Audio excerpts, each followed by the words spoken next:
Let's say we get started. Uh-oh. Whoa. Okay, there it goes. Yippee! Alright. Also, I'll be putting out that ping in Arena every week now, from now on. Just letting you guys know that in advance. It's gonna be annoying. Hello, my friends. Today we're going to be playing some Final Fantasy XIV, A Realm Reborn. Joining us will be members from the server in the form of my soup chat. Just a group of people who are playing the game with me, TJ, and a few others, assuming they'll be here. But they may not, you know. If you wish to join me in the game, check out the post in Arena. It'll tell you everything you need to do to get started. Hey there, Blue. Good to see you. If you're new here and you haven't done so yet, and you enjoy what you see so far, be sure to follow. If you want to see more from me or just want to hang out, be sure to check the link down below to join the Discord. If you want to support the stream and help it grow and help us achieve our goal of replacing my currently busted SSD, be sure to subscribe. Subscribers gain a bunch of benefits such as ad-free streams, access to the special subscriber channels, guest spots on my special subscriber streams, and many, many other things. All that being said, what say we get right into this? I would like to say that, but I have a few more things I have to post. So just enjoy the sight of my bunny boy while I go ahead and get everything set up.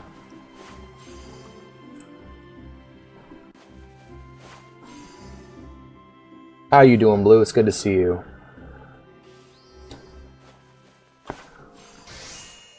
Alright, let's post this on Reddit. Give me an MO, stuffing food into my snoot. Hell yeah. Sounds good, Lucas. Sounds good. Alright, we're just going to go ahead and just post our stuff real quick, and then I'll go ahead and undeafen myself so I can talk to TJ.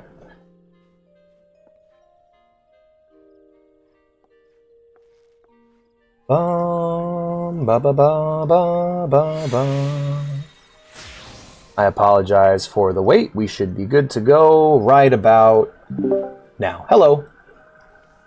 Hey. Hey there, Zombie the Cream. Good to see you. I'm going to go ahead and invite members of the Soup Crew who are online. We've made if you haven't done so yet, we made a new cross-world version of the Link Shell that will allow people from other realms to join us. Before we begin, let's talk to my my retainers. I got money. I got money to make, money to grab. Got Feline, my first retainer. Actually, let's talk to her real quick. Let's actually talk to her, because I haven't shown them off yet. I went ahead and made these up while I was off stream. First, let's talk to Feline. Curiosity called the cat. What do you have for me today? I'd like to take some money, Miss Feline. Alright, and what we can do here is take a look at the items we have for sale and adjust their prices. You're doing good? That's great to hear, man. Hell yeah. Right now, I am chilling in Gridania, who's doing some quests here. Leveling up my, I believe I was leveling up my Weaver, if I remember correctly. I like to go 5 below whatever the current lowest prices people are offering on the market board. Be a little bit competitive. $3.95. Julie! I love your name. Thank you for the follow. I appreciate it. Hello. I'll consider it. I tend not to do follow for follow. I'll follow people if I enjoy what they put out. Ragstone, 95, 40. Alright. Yep, right now we're just cutting prices and stuff. Waiting on my dear friend Miku to show up and come visit me. I just want to say one thing. If Intel doesn't update their fucking driver soon, I will find someone at Intel, my fist will meet their face. Okay. Alright, starting off with a threat of violence. The stream's going well. It's not a threat, it's a promise. That's what a threat is. A threat is just a promise of violence. Fair enough. It's not what it is, it's what it is. Hello, I started Final Fantasy. Can you, do the thing? You have to update your Intel drivers. Okay, I'm sorry, that's not funny. He says before laughing. Alright, that's Feline. Let's go visit our other retainer, Vea. Hey, Ani, I need you to voice this. What will it be, love? I will collect my money. Thank you, virtual waifu. Alright, what all do we have for sale here? We have a maiden artichoke for 25. Yeah, this is the market board. It is like the auction house from WoW, if you guys have ever played that, or the Grand Exchange from RuneScape would be another example for people that they might know. But yeah, digital marketplace where you can sell all your stuff. No real money, all digital money. It basically is something you just got to kind of get used to using if you want to stay on top of your teleport costs. Ocean Cloud. Oh, looks like I'm taking that off the market. Its value's dropped to 1 gil. Go and return that to... I don't know. Maybe I should just ignore the 1 gil entry and just keep my shit. Yeah, it looks like someone beat my 15 gil price. Ocean Cloud. Oh, it's 2 separate entries. That's crazy. Copperfish. Looks like I'll be selling that for 10. Yes, Dark Bass. What a great way to start the stream, by the way. Just slowly. I should have done this off camera. My bad, everyone. Formic acid. 15. Shows that I haven't played in a bit. I haven't touched this in like a week. I've been busy with other stuff, like celebrating my anniversary. Oh, we're almost done here. Ah, yes, a tarantula. I'm selling 14 tarantulas on the market. Who wants to buy some tarantulas?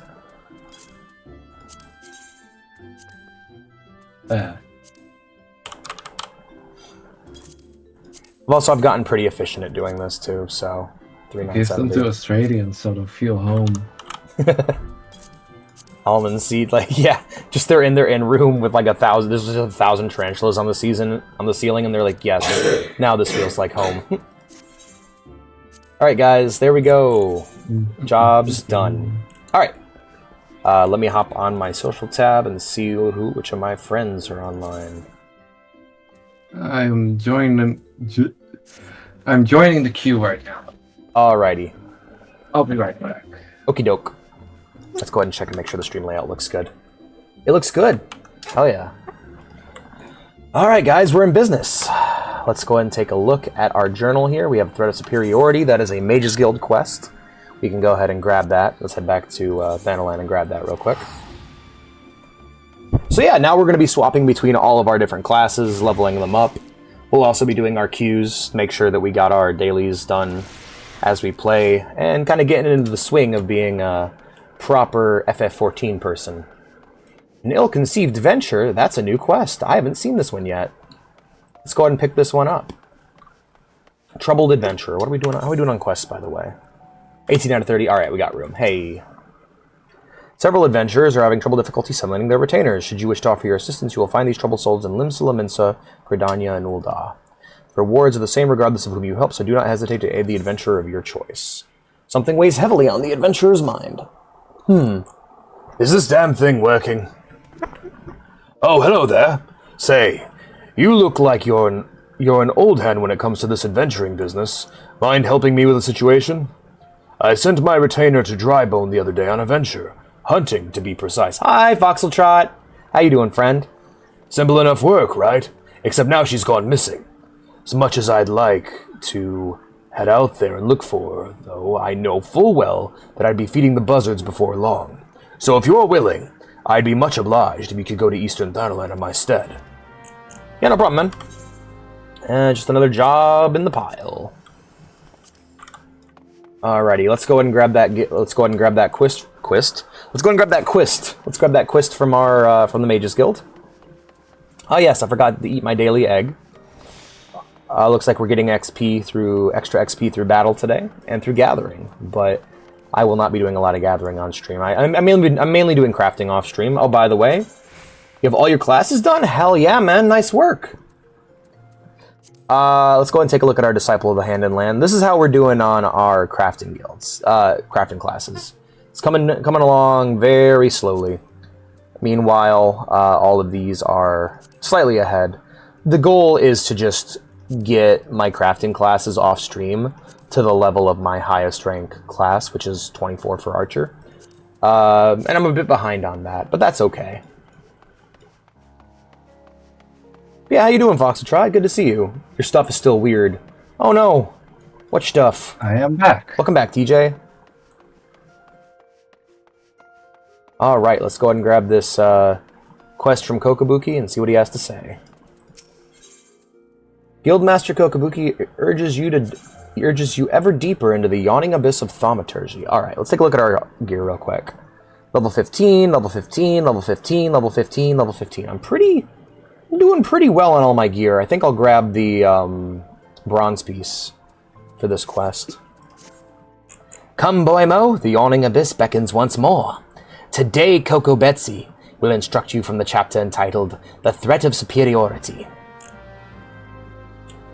FF14 stuff. Oh, damn, what's wrong? What are you having trouble with? If you need some help, hop on and I can see about helping you out, friend. Or I might stick TJ on the job. Oh. Anyways, I'm in the game.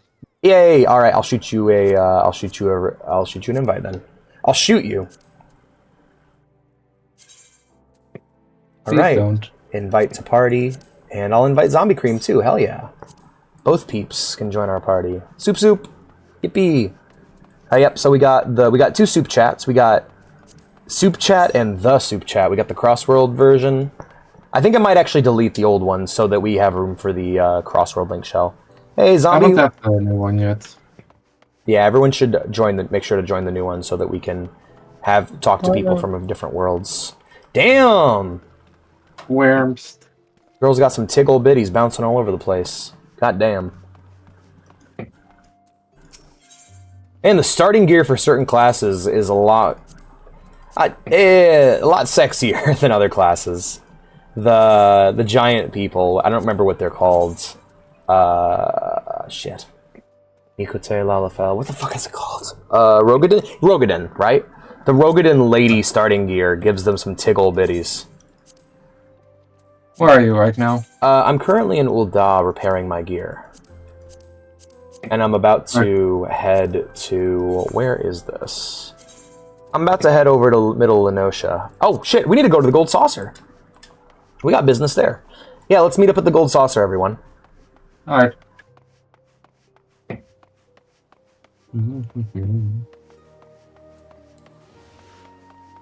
I gotta do my scratch-offs for the day. It's gambling time! No, Alex, no! Yeah, I gotta do my daily scratch-offs and grab a bunch of quests.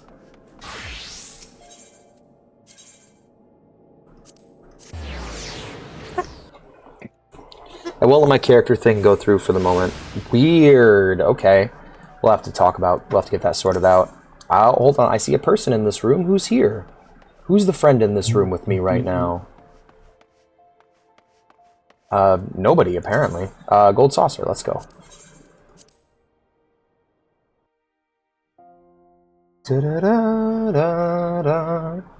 Alright, I'll meet you guys at the desk.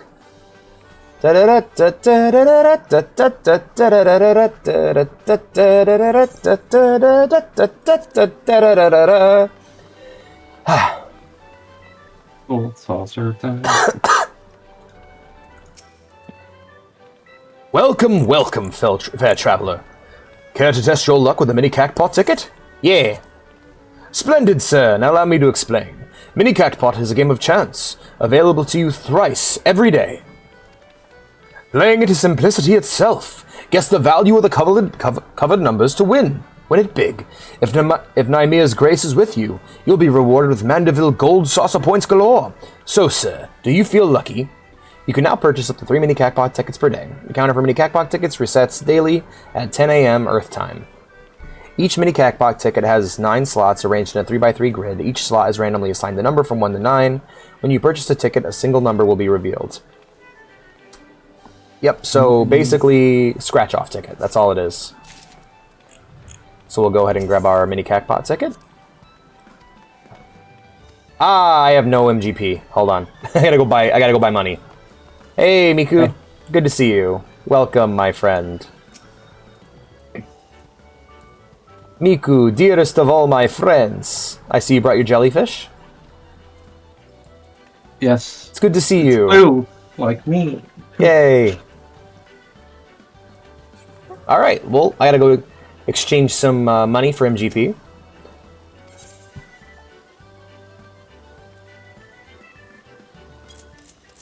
Let's go ahead and do 100. There we go. Just good starting amount of money. Let's go ahead and hit up the mini cockpot broker. Hello. Come one, come all. Drawing number 4183 of the mini cockpot is here. Care to try your luck with the ticket, sir? Yes.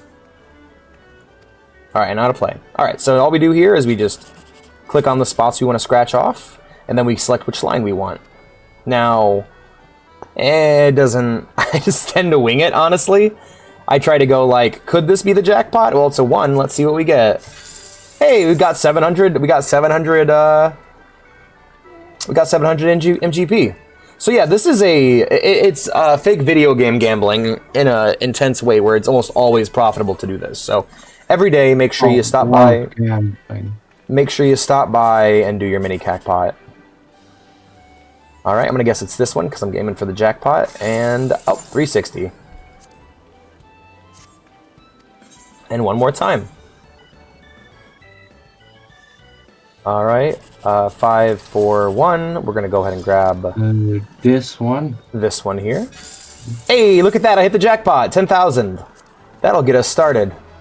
We have a winner. Please accept my congratulations and your prize of 10,000 Mandeville gold points. Remember, there's always more to be won on the morrow. Yep. So tomorrow we'll go ahead and hit it up again. I mean off stream, of course. But we'll be swinging by here pretty much every time I stream the game from now on. Right, let's go ahead and hit up the Triple Triad Master and get started in some Triple Triad.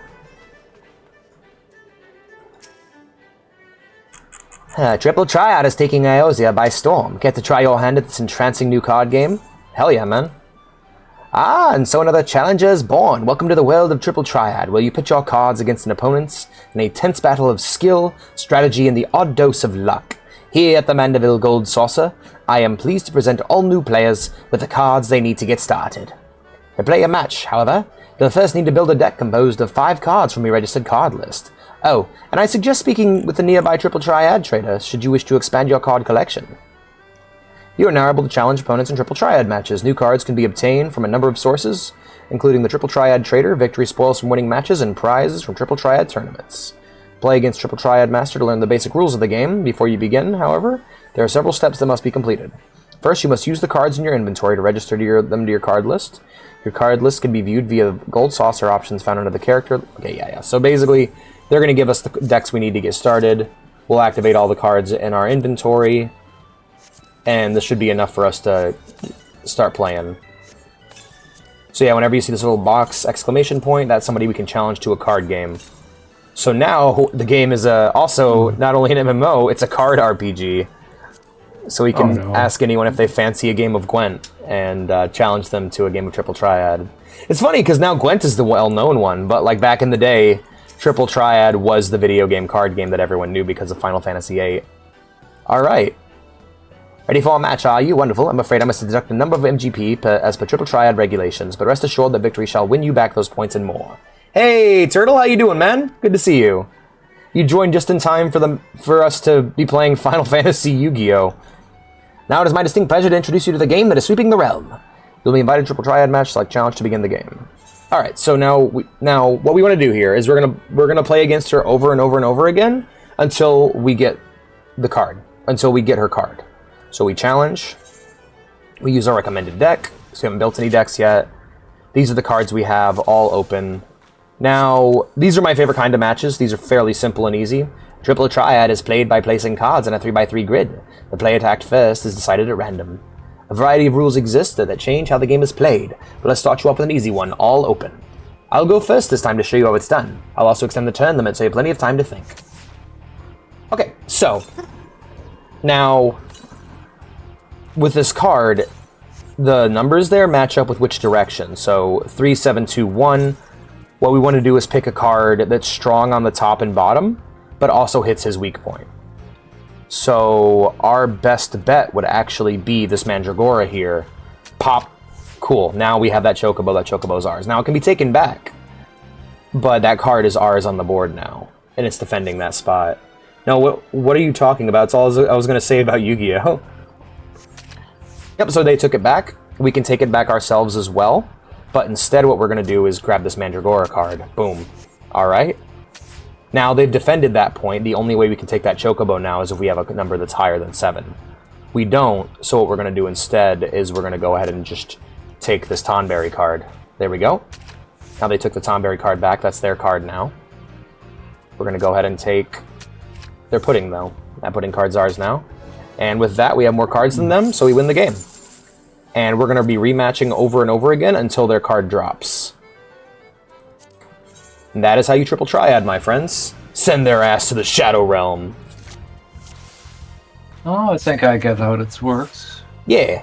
It's easy to learn, hard to master.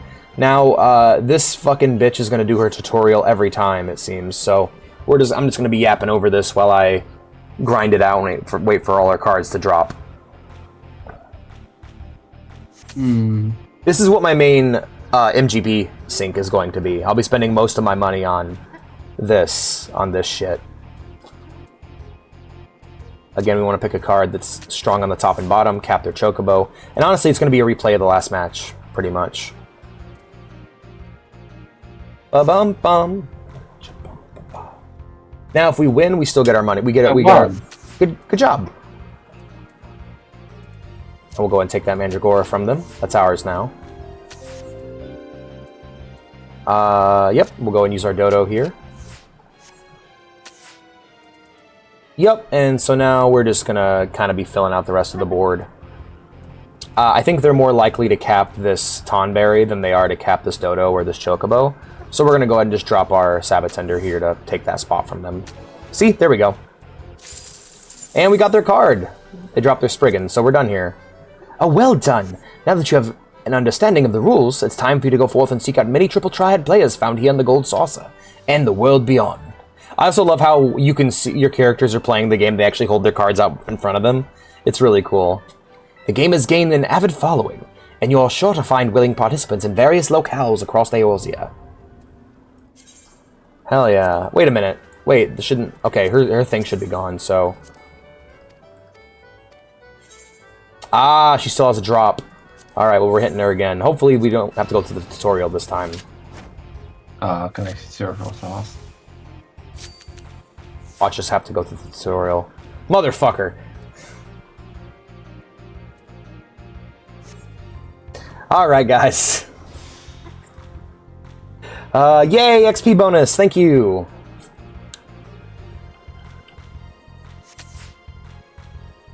Tuesday was telling you about, he made his own card game and it's so funny. Did he? What kind of card game was it? Mandragora, take the Chocobo. So if they have the thing over their heads, that means they still have cards. And you gotta keep playing them until they drop all their cards. Bum bum ba-dum ba-bum ba-dum ba-dum ba-bum ba-bum ba-dum ba-dum bum bum. It's our card now. I'll take your fucking Tonberry and make it mine.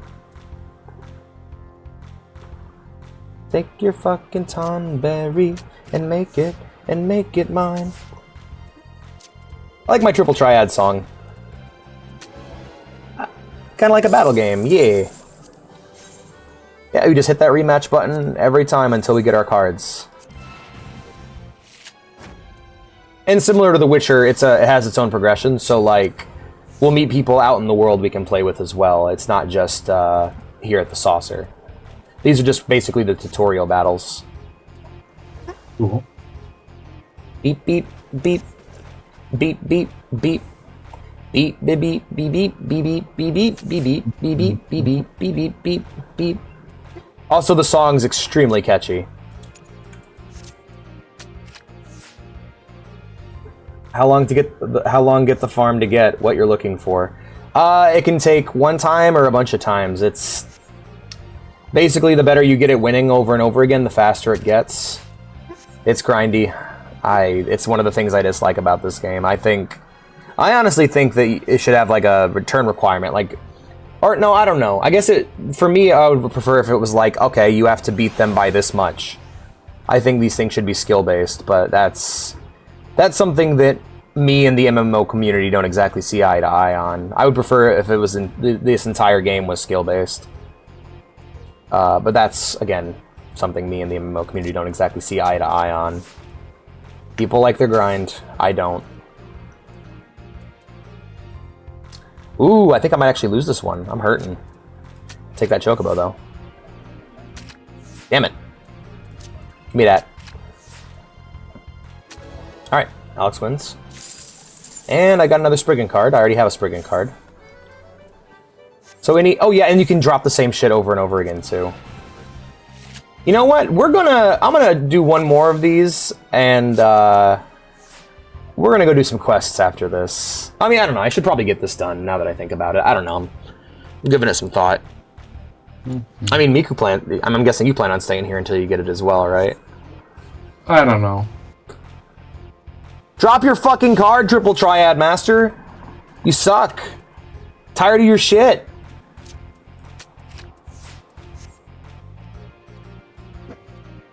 Beep, beep, beep, beep, beep. This game is interesting to me. It's currently the best MMO in my opinion, and it's also the closest to what I want MMOs to be. There's shit that MMOs need to let go of, like grinding. I think grinding needs to fucking go away. I hate unnecessary grinding. And drop rates like this are what I think really need to go. We'll go ahead and take it from this side. It's a safe capture. Here we go. Another Spriggan card. Go ahead and quit here real quick.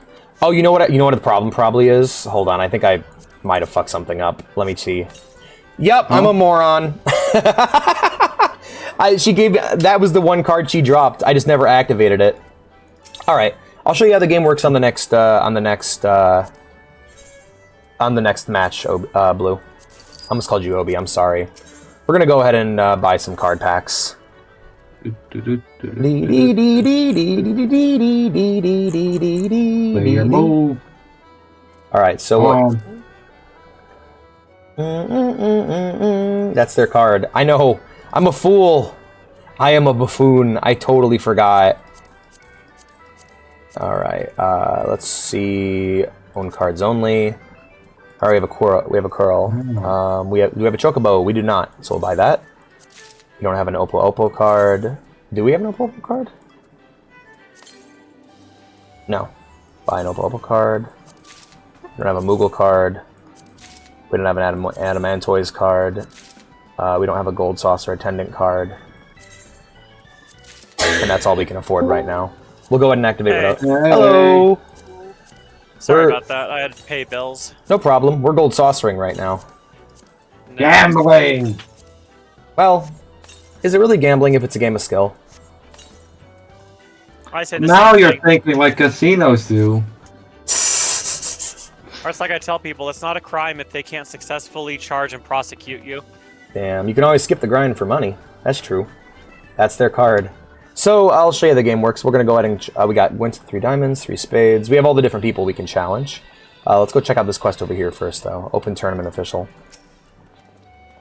Enjoying your forays into the competitive world of Triple Triad? Should you feel unfulfilled in your desire for card-based conflict, then allow me to introduce you to our all-new short tournament selections. First of these trimmed-down tourneys is the Open Tournament. Held on a regular schedule, this 8-person competition is decided for fair and balanced play. You don't even need your own cards to enter. Each player builds a 5-card deck from random selection of cards and participates in 3 matches. The winners and the rewards are based on the overall results of the games. I think this is like a player versus player thing. The second concise contest available to you is the Invitational Tournament. This option allows you to invite up to 7 of your friends or bitter rivals and create your own exclusive event. The rules of this game are yours to decide. Cool. You can always skip the grind for money. That's my response to you, Turtle. The structure of the competition is otherwise the same as an open tournament with regards to the number of matches played and how the winners are ranked. Oh, and not to worry if you're a few numbers short of a full party. Our house champions will step up to make up the numbers. Be your taste for an open or exclusive competition. Either of these short-style tournaments will provide a rich battlefield upon which to perfect your triple triad prowess. Cool, thank you, Open Tournament Official. My favorite Gold Saucer game is the Leap of Faith. I haven't done that yet. I need to. It's fun. It's as long as you don't get too heavily into it, it's really fun. I can pretty much on every level they have variant, I could get all the trophies and make it up there with 7 or 8 minutes to spare. All right, hell yeah, nice. All Yeah, right. you can queue up as a party too, so that's the fun part. Oh, that's rad. We should definitely try that out. I was gonna suggest it. Actually, I'm probably gonna pop us into Duty Finder if you guys are. Oh no, we have 3 DPS. We're not gonna. We ain't gonna get shit done. That'll take the entire stream. What am I talking about? Yeah, We'll I be haven't got any fine. tank classes leveled up. All the ones I unlocked are DPS. You know what? I can just pop onto my tank. That's fine. Hold up a second. Let's actually. Hey, zombie. We're gonna go ahead and get a. We're gonna go ahead and get together. Okay, cool. He's tanking. Excellent. I'll go ahead and swap to my healer. And we'll I'll go ahead probably and. go in as samurai. All right. In that I want case, full beans as a bard. are you on right now, Lucas? Getting on now. All right, cool. And it's Crystal Mateus, right? Crystal Mateus. Mm-hmm. Yep. When you're on, when you get here, let me know. I'll invite you. Hey, good twin. Definitely. So it's a match you want, is it? I think you'll find old Gutwint is as hard as a... Let's try that again. Old Gutwint's as hard as the gems in his name. Hot? Alright, I have a Chocobo card already. Let's go and hit recommended.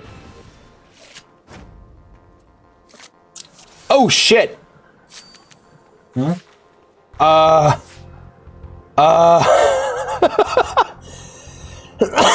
Good lord, he is not kidding.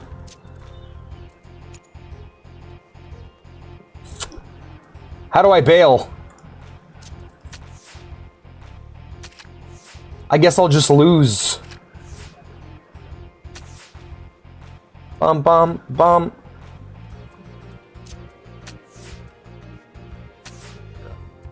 I feel so dirty paying bills.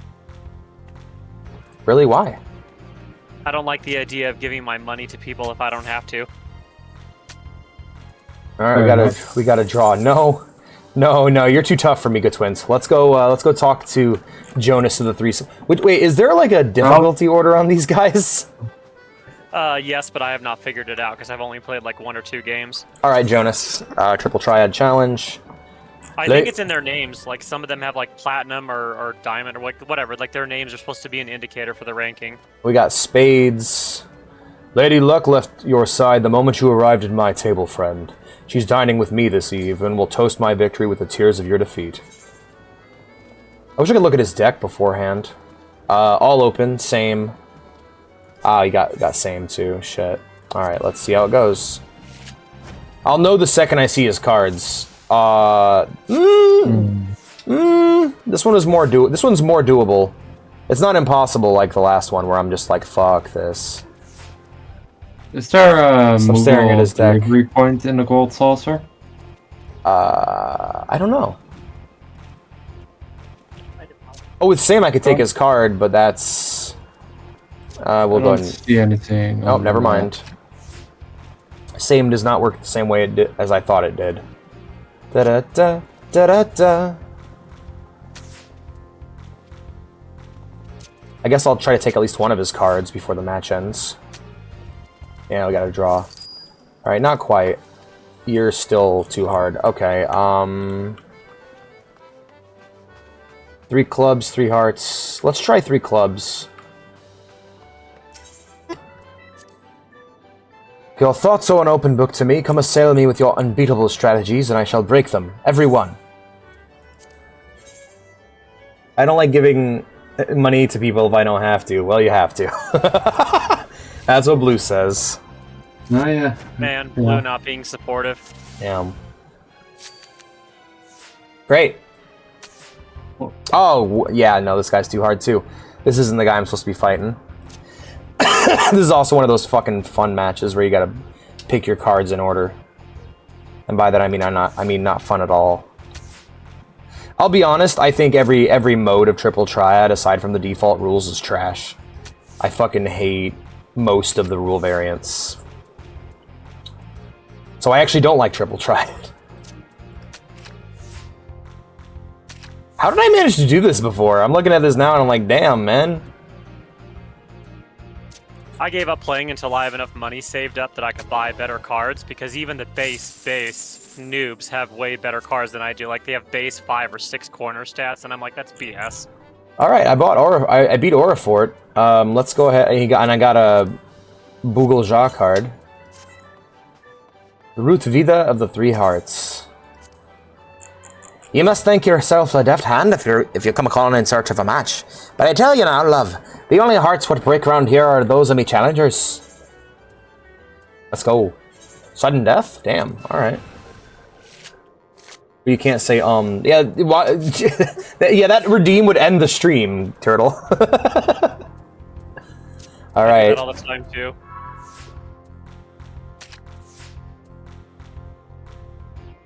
Beep beep beep beep beep beep beep beep beep beep beep beep beep beep beep. I'll take that. Mike used to be a bad one for me. Ooh! They got an Alistair and Alphino card. Whew! Those are powerful. Mighty powerful cards you got there. I play Exodia. I wish. Alright, that's a draw. That's a draw. Oh! Rematch, sudden death. Right, okay. Oh, fuck me. Is this seriously what this match is going to be like?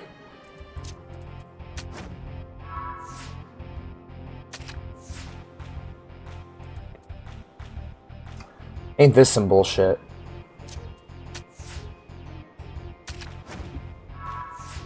Three, four, five.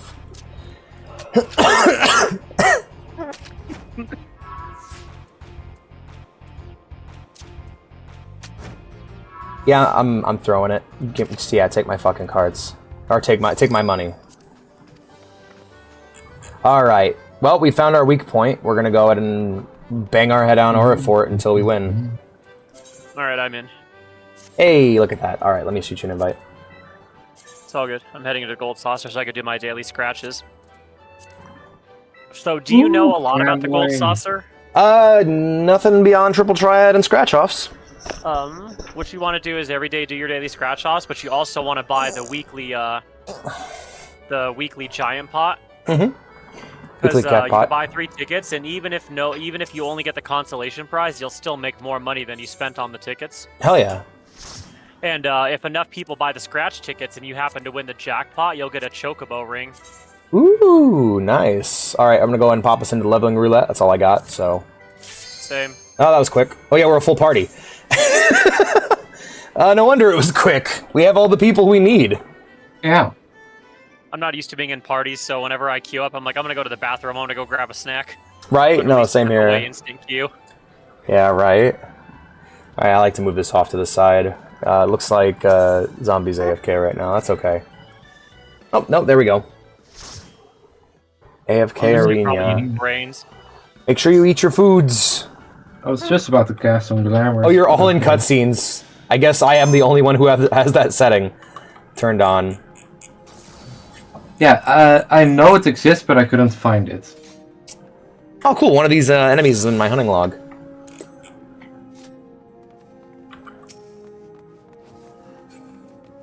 All right, we wait for him to stop. Looks like he stopped already. Arrow.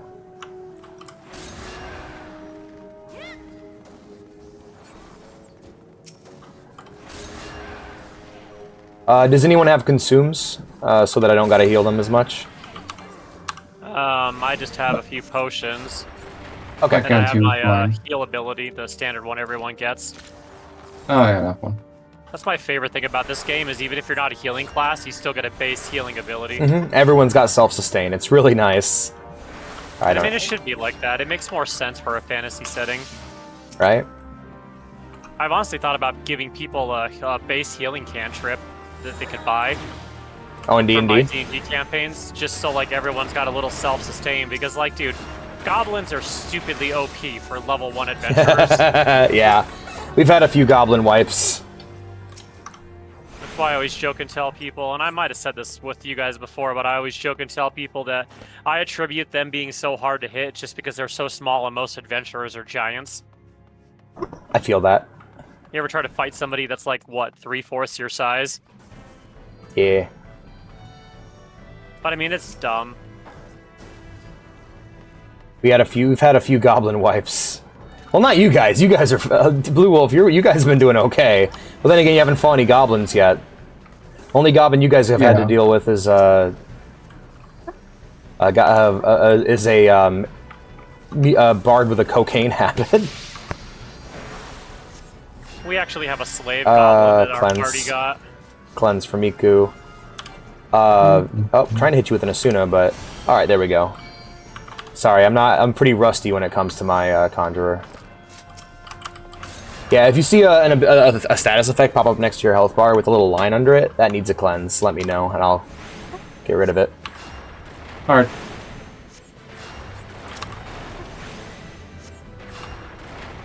I love that my main ability is rock.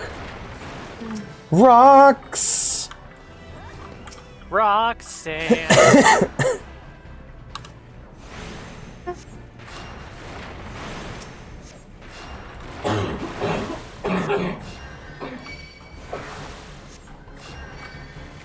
I'm gonna pull him in. There we go. Yeah, there we are. The strength of will it takes for me not to scream Getsuga Tensho every time I throw a slash attack. I feel that. I feel that. I already decided I'm gonna get me some gear transmog. That's one of those things I would have done like as a teenager. Like I would have macroed it to say Getsuga Tensho every time.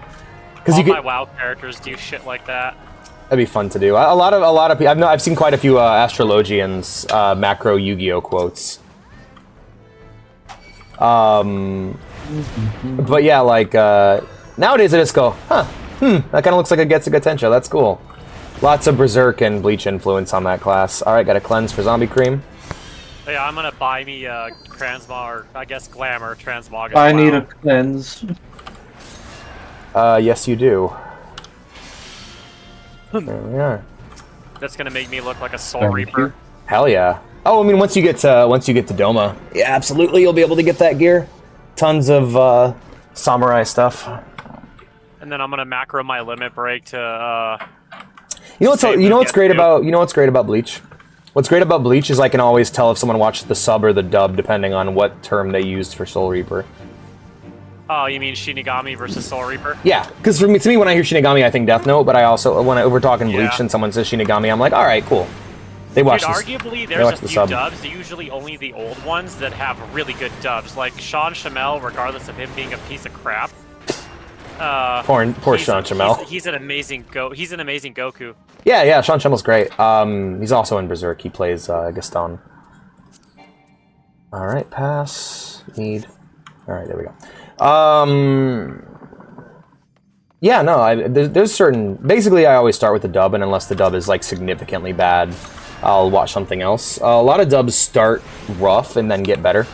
Like, Evangelion has a very rough start, but its dub by the end is, like, amazing. Same thing goes for Berserk. I think Bleach has a great dub. Just a great dub all in all. I get anything. Members, their voices fit so good. Anything with Johnny Young Bosch in it is, I mean, yeah. Probably gonna lose next year. Oh, okay. That's okay. You're only a DPS. Yeah, don't focus on healing the DPS. Keep the tank alive. Yeah, that's always good. Why aren't you healing me? It's like it's called prioritizing. The good news is Zombie Cream's not a terrible tank, so this has been a very laid-back experience for me. Oh, you hear that, Zombie? You gotta stop working so hard so you can pull his weight. You know what I love about Final Fantasy XIV compared to WoW? It does a really good job cushioning you against other players. Oh, yeah. Like, if someone's terrible, there's enough checks and balances in place to where you can still progress. If you have a bad tank or a bad healer or even a bad DPS in most WoW dungeons, you ain't going nowhere. Oh, yeah. I can't tell you how many times I had to carry a team as a paladin, either because the heals were purposely shitty, or just, which I don't care if they're new. Like, if somebody comes in and says, hey, I'm new to the game, or I'm new to healing, I'm like, okay, it's cool, whatever. Uh-huh. I'm like, I'm not gonna get mad, you know? Right. But sometimes when you're standing in the fire when I've told you not to stand in the fire 6 times already, I'm gonna get a little annoyed. Yeah, sometimes when I queue as a rep pally, it's like, well, looks like I'm healing today. Like, it looks like I'm healing too. Literally, one of those older dungeons in fuck, what's it called? The floating city. A Dalaran. Yeah. We were doing the dungeon in there, and we had to fight one of the last bosses that was released from the jail cell, the ones that get released randomly. Mm-hmm. And everyone in the party died, but it was me and my other mage friend. We had queued up together, so we had 2 mages in the party. So basically what we did to finish him off, since he was at 25% health, is we just ran around the entire arena. Luckily, he didn't summon any ads. Oh, shit. Hey, sorry, I just gotta look at your character. Sorry to interrupt you. You're good. Koryoku. Go for a Kyoraku transmog. The captain with the fox head. Captain Kyoraku. Captain Kyoraku. Go for that. For like the captain's 100%. garb and maybe even I just wish I could have the helmet though. the helmet. Yeah, the fucking straw helmet. It's so fucking cool. But Because I was like looking at your character, I'm like, wait, Lukos plays. Oh shit, he could do that. You know, sorry, I had to say. no, you're good, man. But I was gonna say, so basically, how we tanked the boss is we just pot shotted him, passing aggro back and forth. I Nice. stayed on one side of the arena, he stayed on the other side of the jail cell arena, and that's how we beat him. Once he got halfway, one of us would go invisible, and then the other one would start attacking. But yeah, Oh, yeah. it took us like a solid 8 or 9 minutes, but we did it. Nice work. That's how I beat the first boss in Dragon Age Origins. Just passing aggro around. It's not very good at that game. I'll probably be way better at it now. I've played a lot more CRPGs.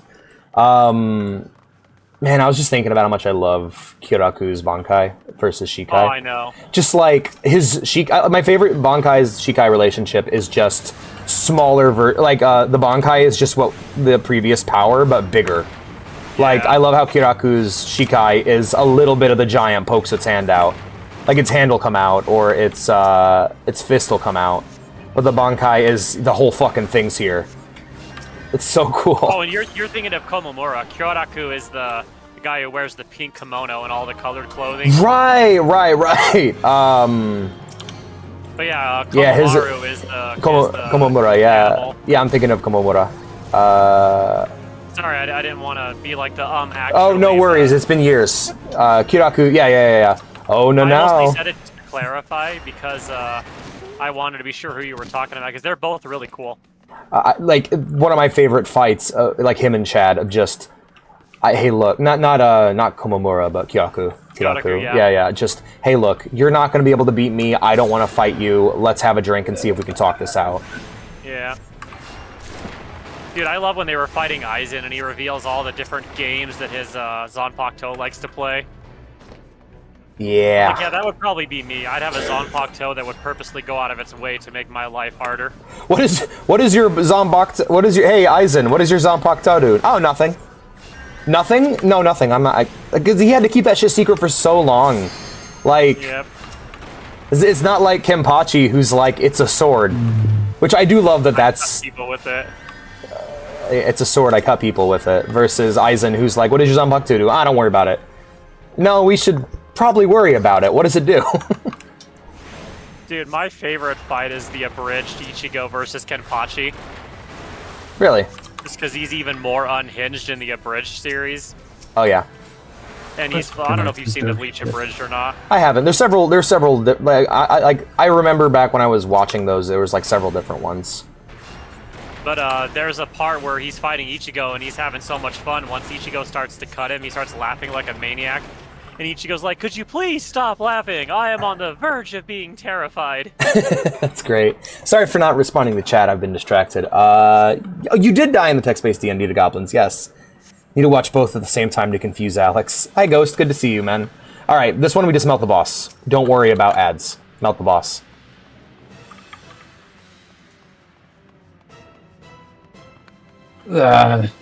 Just face fuck. I wish I could help. Are you still disconnected? Yep, lost connection. Damn. All right. Oh, All good. Let's crank out more deeps I'm in then. no rush. Yeah. Boss sends pop-up ads at you. No, like Bob Barbas from DMC.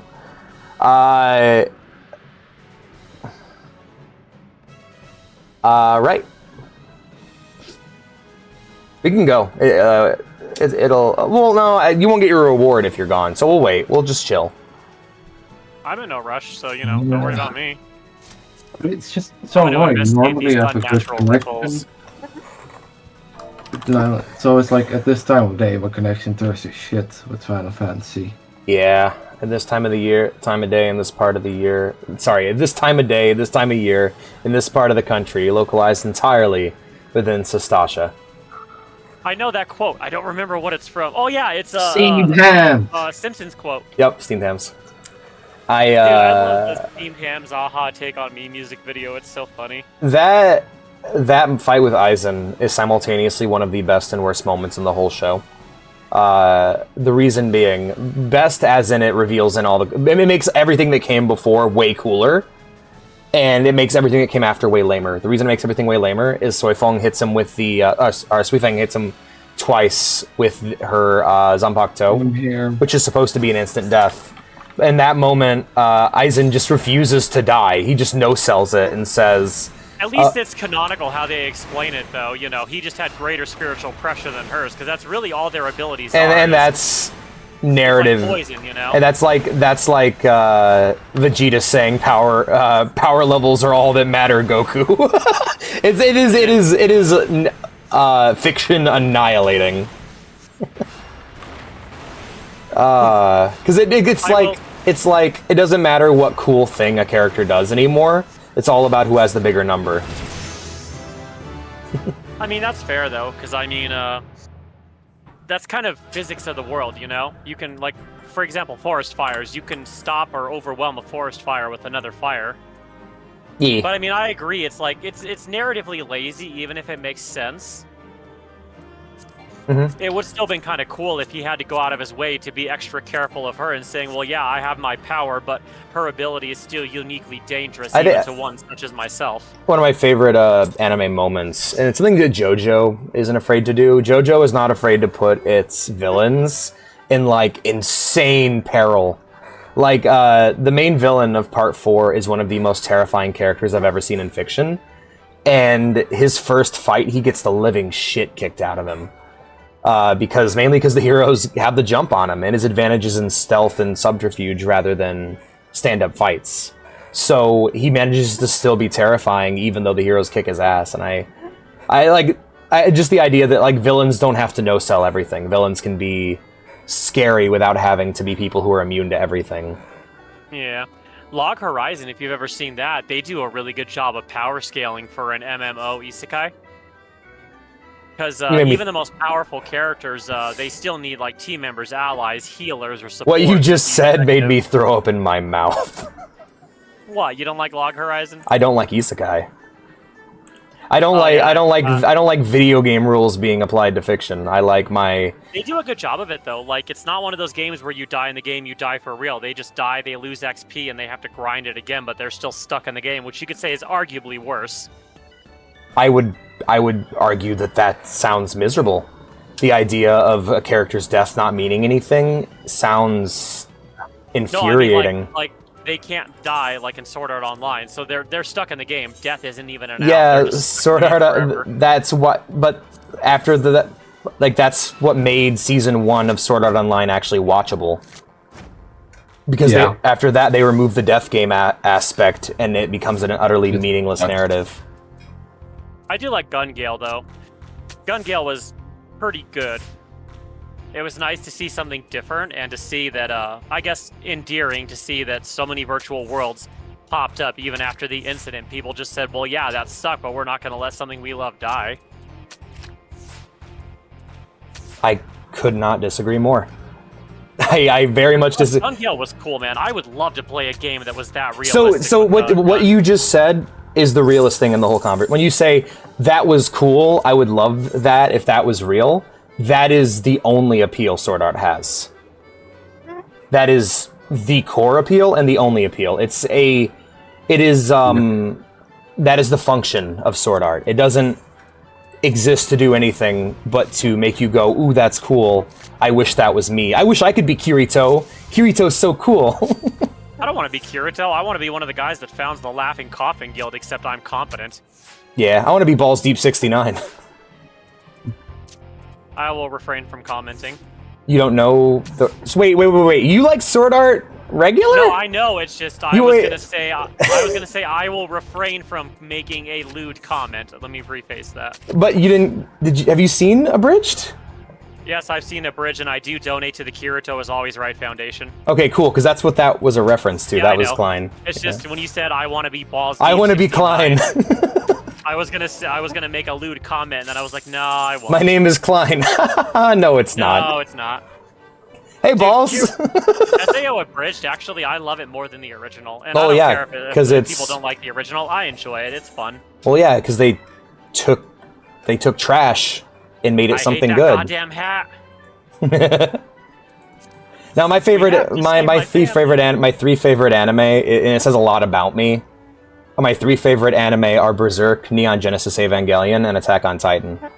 3 anime that are written as if they are TV shows for adults.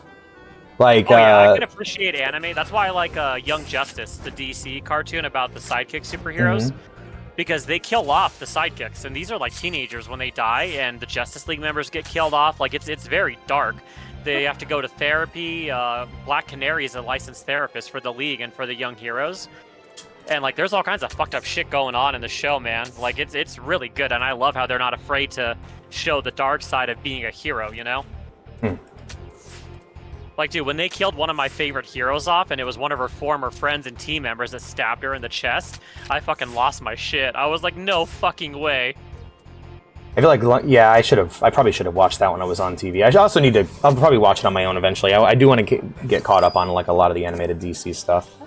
Let's hit it again. No, I was thinking about this recently. I have no patience as an adult who has watched anime since before most people were born. Most modern anime fans were born. I have no tolerance for something that exists purely for wish fulfillment. I did an anime tier list stream a while ago, and one of the things that made it into F tier was K-On! The reason being is an anime without a story has no value. I don't get into things that exist just to make me think, God, I wish that was me. Like that's Sword Art's only reason to exist. Outside of that first season, I think that first like 10 episode stretch, you know, everything pre-Alfheim pretty much. Like I consume fiction and media not to escape from my life, but to be inspired. To inspire myself to do things. And so something that exists purely for wish fulfillment and escapism has no real value to me. Like, I don't need to, like, for example, this game. This is a game that people who enjoy it feel the need to play it forever. They get upset when there's not constantly new things for them to do. Me, I'm going to get to a point, I'm going to stop. Because I'll be done. I will finish this game, and then that'll be it for me, you know? So, for me, I don't have that need that other people do, I suppose. That's cool. Restaurant, maybe wish fulfillment. I don't know, though. I was cooking anime, was the MC.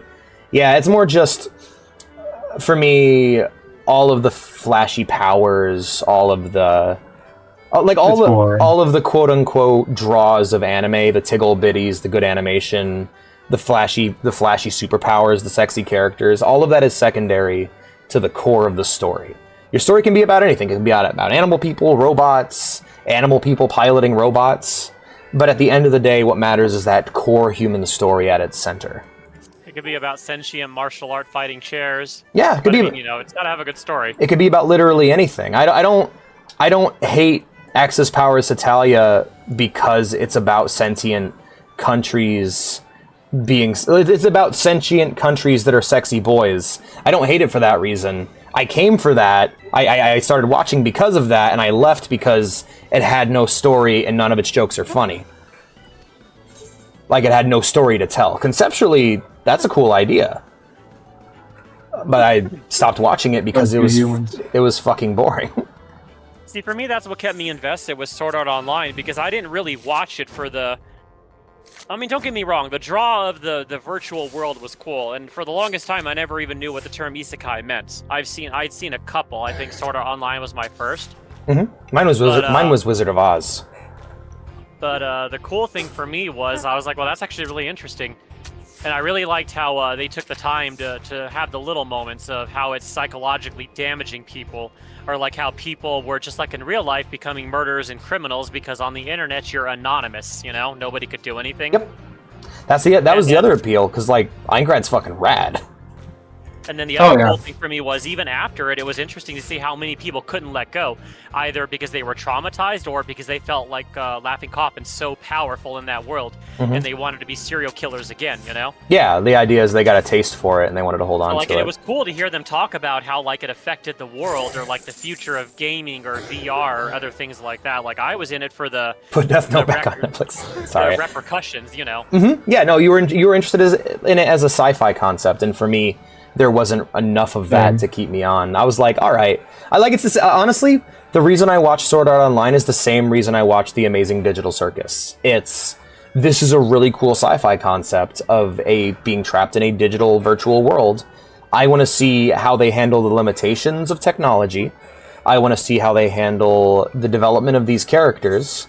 And I want to see different ideas, different what-if scenarios. And the problem with Sword Art is it just didn't enough. The main focus is, look how cool Kirito is. Don't you wish you were Kirito? And yeah, they did lean heavy into him a little too often sometimes. No, it's the whole reason. It's the whole reason it exists. That's the reason why Sword Art exists. It exists. But Kirito is such a special movie. It's built from the ground up to jerk this character off. I'm sad because he had good writing early on. Like he was just a kid that liked games. Got sucked into a shitty situation, and because he had a really good moral compass, he more often than not found himself in life or death situations. But like after a while, it was just more about how cool can we make him versus he's just a guy doing the right thing, you know? Blue, Neon Genesis Evangelion. Give it a watch. But yeah, that's close to what you want, Blue. I'd also recommend Beastars, but that's more just for the furry. But like if you thought it was going to be bait, but it's actually a really good story. I like how it's basically like Zootopia. They really lean heavy into the politics and the ramifications of predator and prey living together. Yeah, people are really into that. There are things in Beastars that frustrate me because it doesn't know. I oftentimes get confused where I'm like, is this a metaphor or is this actually about animals? There's so many times where I'm like, so wait, are you saying when Haru tries to feed herself to Legoshi because she has the instincts of prey, are you saying that women want to be abused by men? Or is going on. Oh, cool. It's over in the round square. Shit. But because that was my question, like, are you saying something fucked up about women here, or are you just confused? And I think they were just confused in that scene. Or do you really just not want to have these characters have sex yet, and you're trying to write yourself out of a corner? Because I think my favorite part is when she just goes down to blow him, and he just freaks out, and he slams his tail in the door. I've only seen season 1. I need to watch more of that. Yeah, I need to finish watching it too. I do like how it was basically an ongoing mystery that Legoshi found himself invested in, just because of who he is or how he grapples with what he is, being a predator. I'm gonna have a hard time dealing with the predator thing. That's a fantasy concept I have a hard time wrapping my mind around because it's something that really most things that are fantasy concepts are metaphors for things that exist in real life. Oh yeah, that's not a real thing. Some roots or origins. The problem with that is that's not a real thing. People who think like that aren't like the idea of like alphas existing in animals isn't real. That's not a thing that actually exists. It was a mistake. It's a mistake. Later on said, yeah, I fucked up. Yeah, but it had already been kind of co-opted by crazy people. Think you have what it takes to hop, skip, and jump your way to victory? Then step right up and try your luck at the leap of faith. If you're feeling especially daring, we've placed several trophies throughout the course. Reach them before you clear the finish line and your reward will be that much greater. When participating as a party, please note all party members must be present in the gold saucer before speaking with Sabatender Guia. Yeah. Alright, I need to... Hey, Miku, do you plan on coming back to the gold saucer, or should I kick you from the party? Huh? Or do you want to join us for the leap of faith? Oh yeah, sure. Cool. All right, make sure you're in the gold saucer then. I'll queue us up. Oh, I say I'll this jokingly so nobody be asks on my me, way. but what are you doing, School of Cat? You know girls can't run. But What the hell? what does that mean? I'm a rabbit. I will try my best. All right, zombies Means here. Girls can't run. Have you ever seen a horror movie ever? Wow. I'm running towards the airship right now. I watched so much trash as an early anime fan.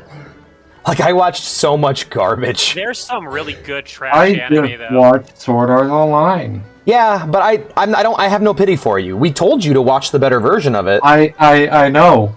I do not want pity. Okay. It happens. Waiting on you. It's Poogie! We're waiting on you, Miku. He's Poogie. here. Oh, never mind. I meant zombies here. Are I'm sad they never added Poogie back in the recent games. you gonna fucking load? That's not.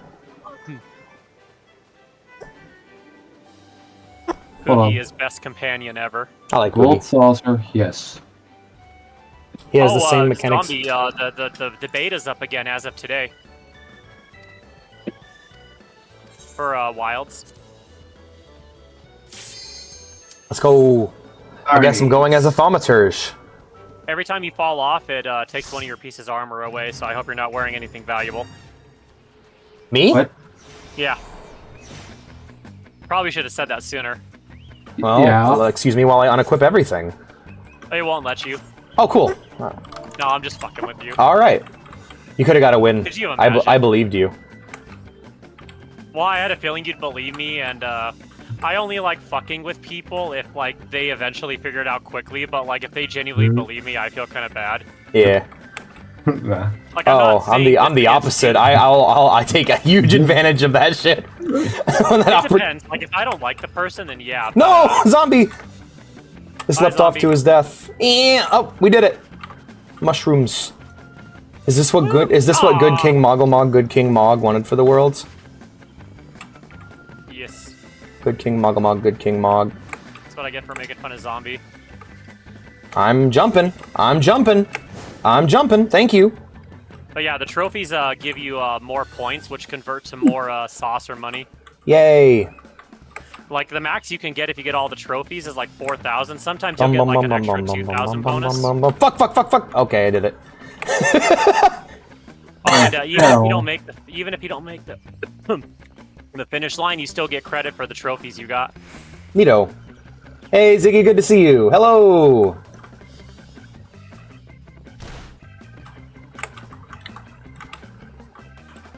But there's 6 bronze, 3 silver, and 1 gold. Oh, those are okay. I was just running Yeah, past you have those. to I didn't know what stand they on were. You gotta stand on them for a couple of seconds for it to grab it. No. Oh, Ow. My oh ankles. shit, there's one down there that I missed. Fuck. Oh, cool, it's within range that I could jump and make it. Nope. Did you? No. No. But I can make it back. I'm pretty good at this one, that the early stages, I can pretty much speed run through it. It's the middle part when you have to jump in a circle around the tree on planks of wood that I have trouble with.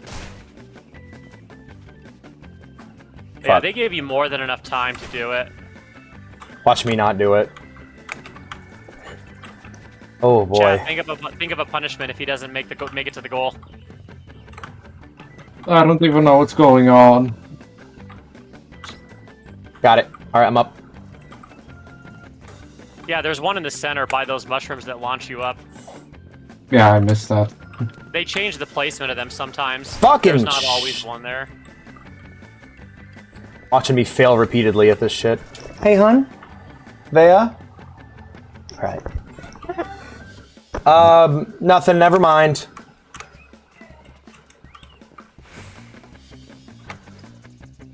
I like how that person's name is Cocktail Weenie, that's great. What? Weenie Hut General! Super Weenie Hut General.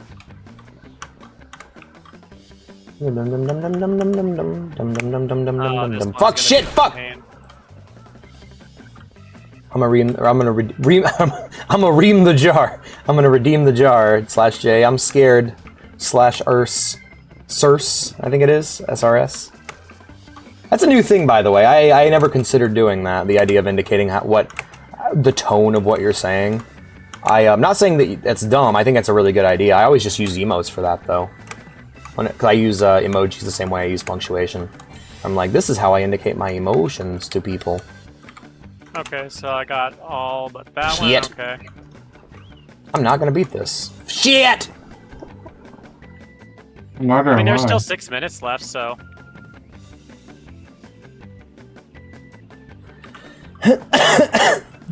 What the hell?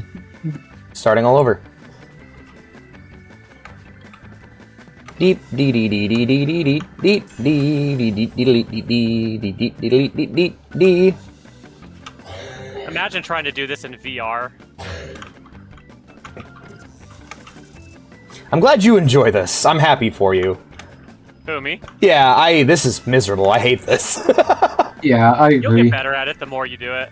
We added a It's bad easier if you get yourself. we added a bad platformer to your MMO. We Have fun. have enjoyed the content. I can't, man. Sometimes when you're jumping on the small things, it's best to back up a little bit to the edge and gently tap forward and then jump. I don't have the back. I don't have a backup key bound. No, I meant like just tap up whatever key moves you backwards. I don't have that key bound. Oh, really? Nope. Oh, well, I got the thing, so I can just run all the way up now. I mean, I gotta start from the beginning, but I'll make it. I want to go play Triple Triad. You children in your card. Triple Triad's baby shit. I'm The real stuck in hardcore the of FF, the void. real hardcore of FF14 is Leap of Faith. Honestly, I'd like to fight a boss in a scenario like this where the only way to avoid his attacks is you have to jump around on shit. Server connection. Isn't that always the worst fight in any game that it's in? Platforming. The boss where you got a platform while fighting him? That's not like that. Like, oh, I want to do the savior fight from Devil May Cry 4. Like, no. It's like, I'm good, bro. Dude, this would be crazy, though, doing this in, like, full VR SAO style. Especially, like, if you had a fear... I think even if you didn't have a fear of heights, realistically, VR heights would still mess with your instincts on some level. Yeah, they do. But this is way better on a controller.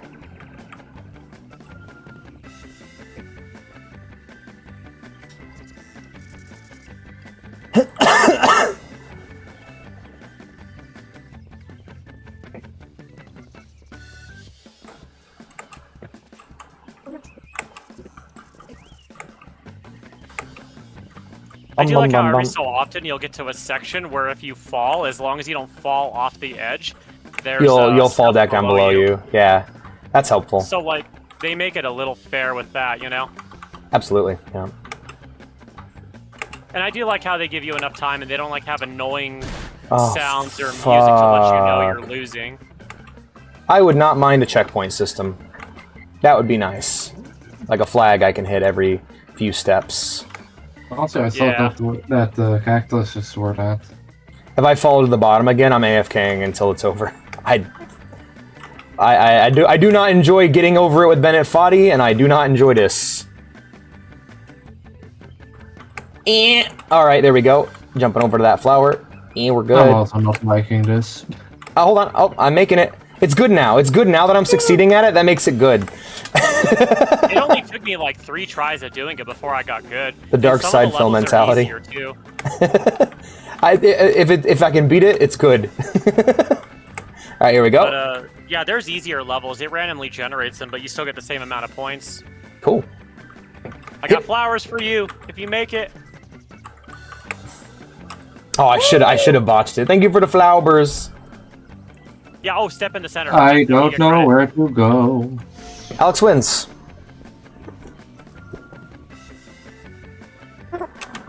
You know, imagine how lame this would be if players had hitboxes.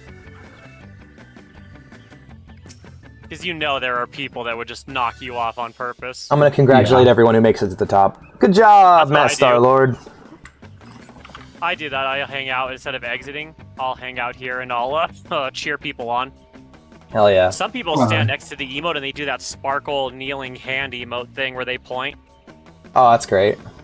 Like, I'll cheer people on when they get close. Egg. But yeah, this is one of the harder levels. You actually did really good. Getting up here with about 2 minutes to spare. I missed my gilded cactar and one of my silvers, but I got all the bronzes. I don't think I'll make it. I didn't. It wasn't until my third one that I was starting to consistently get them all 10 of them. Nice.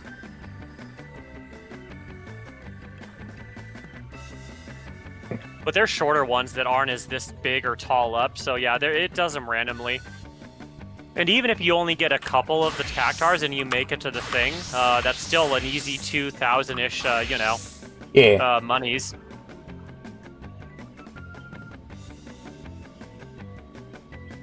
You got this, Miku. We believe in you. Oh, did Zombie make it? Nope. Oh. God damn it. He's... Yeah, I need a cup of coffee and lunch. That's where I'm at right now. Oh, I need to go up there. Oh. Yeah. You're almost there. I can't even see you. Where are you? There you are. No! The tree. That fucking tree. That tree is what held me back. Once I got past that tree, I was done. Head to the... Okay, so head to the far right side of the wooden platforms and jump inwards. That's how I did it. Oh! No.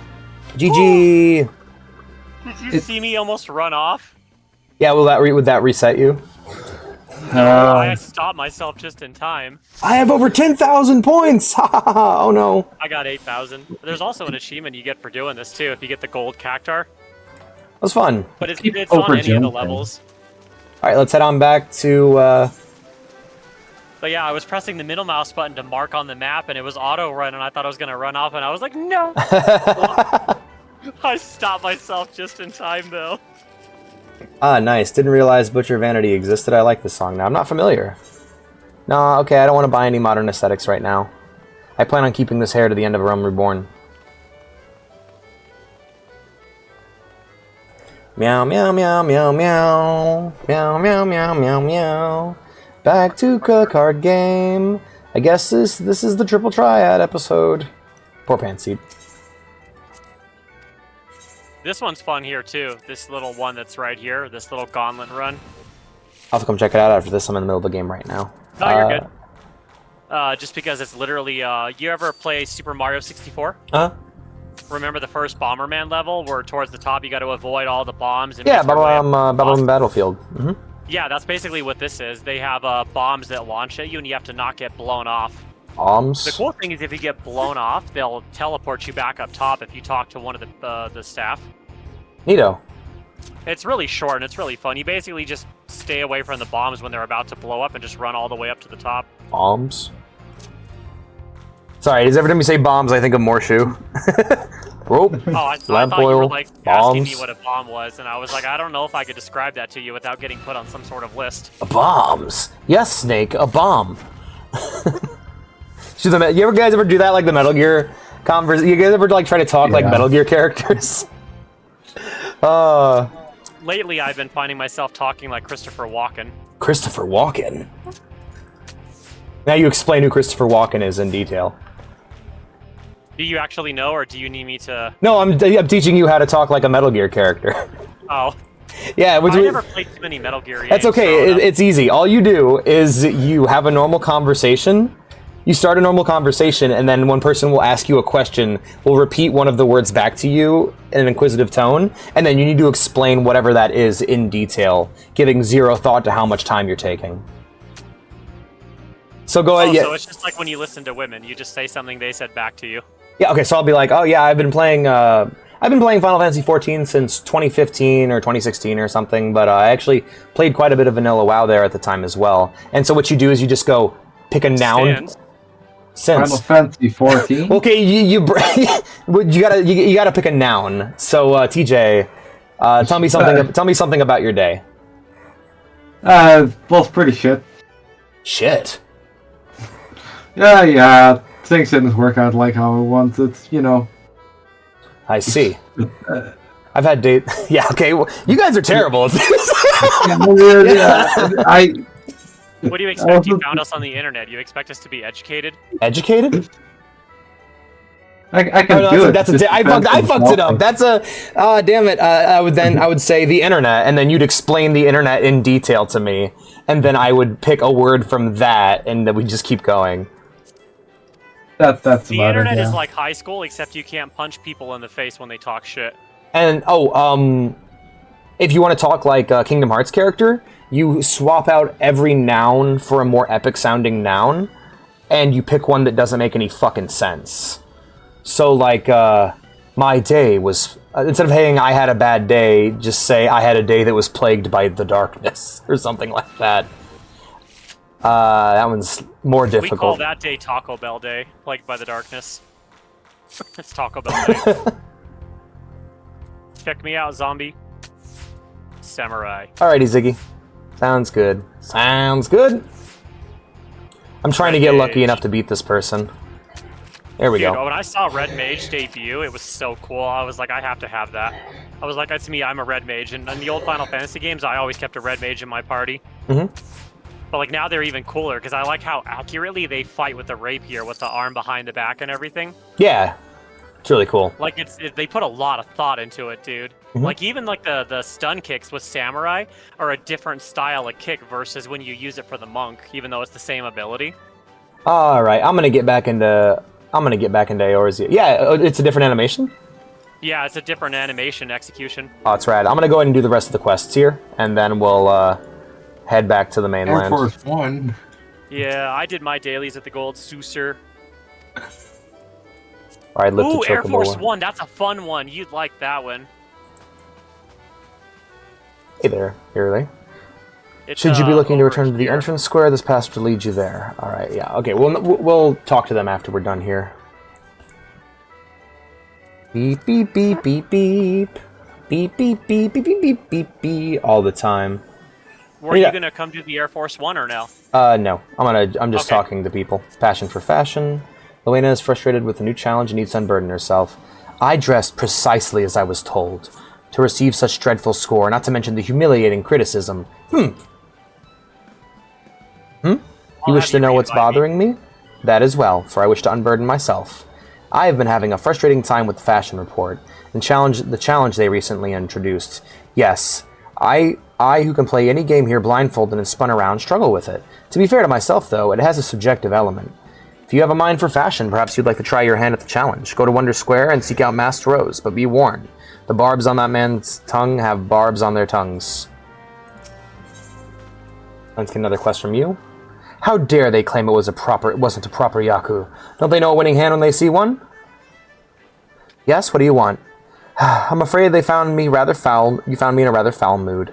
I've had a poor run of luck at that new game Mahjong. I hear it's all the rage in Doma, although it seems the Gold Saucer's clientele struggle to wrap their feeble minds around its intricacies. With the endless supply of shameless cheats and bumbling novices, I've yet to find a decent opponent. Perhaps you'd provide me with more of a challenge, yes? Some fresh meat could be what I need. Run along to the Manderville tables and get yourself acquainted with the basics, would you? Yeah, I'm just accepting quests to get them in the log, so I can then get back to my all-quest goal for A Realm Reborn. Meow, meow, meow, meow, meow. Yeah, dude, I'm literally almost at story level 50. Nice. I will soon have flying, Hell yeah. and then I'm gonna immediately go buy a multi-person mount. Yeet. Nice. That'd be great. Alright, I'm gonna head upstairs and grab this other quest, the hitting the cat pot. So that's probably for the big cat pot quest. How many currency? How much currency I got?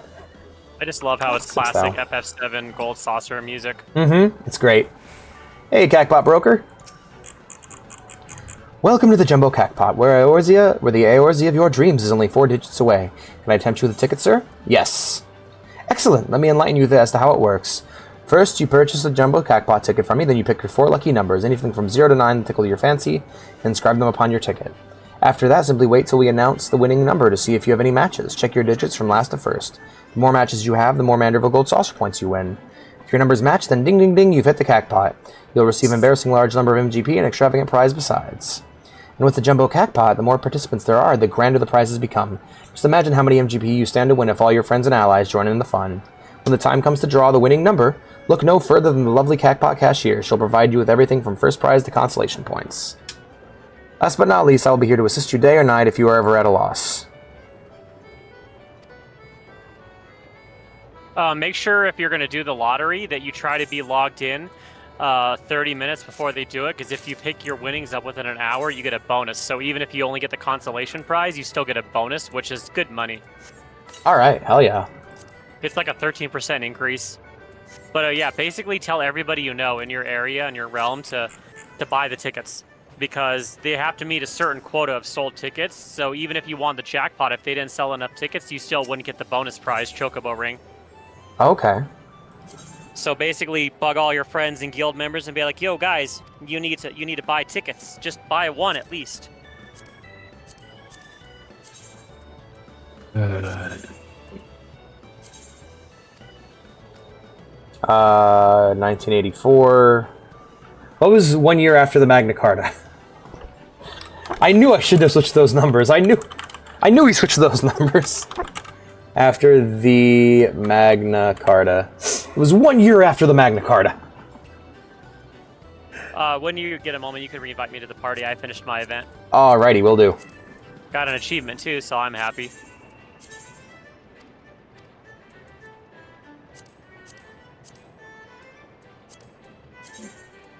I'm just doing years right now. There we go. Alright. I just did random my first time. Alright, I will invite you to the PRT. Invite to party. There you go. Alright, next stop. Next stop would be the main area. Hip. Ow, my feet. Do do do do do. Do do do do do. All the time. Alright, let's head over. Let's head upstairs and talk to those peeps.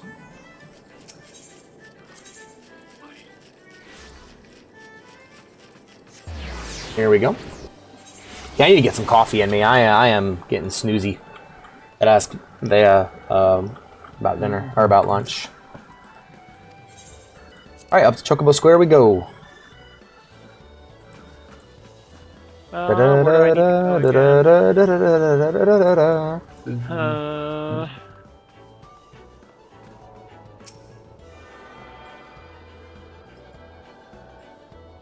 Give me 1 sec, I'll be right back.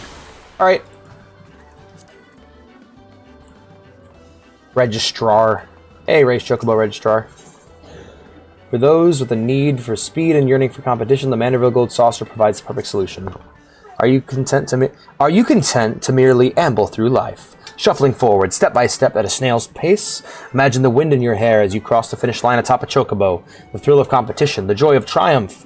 Would that not be far, far greater?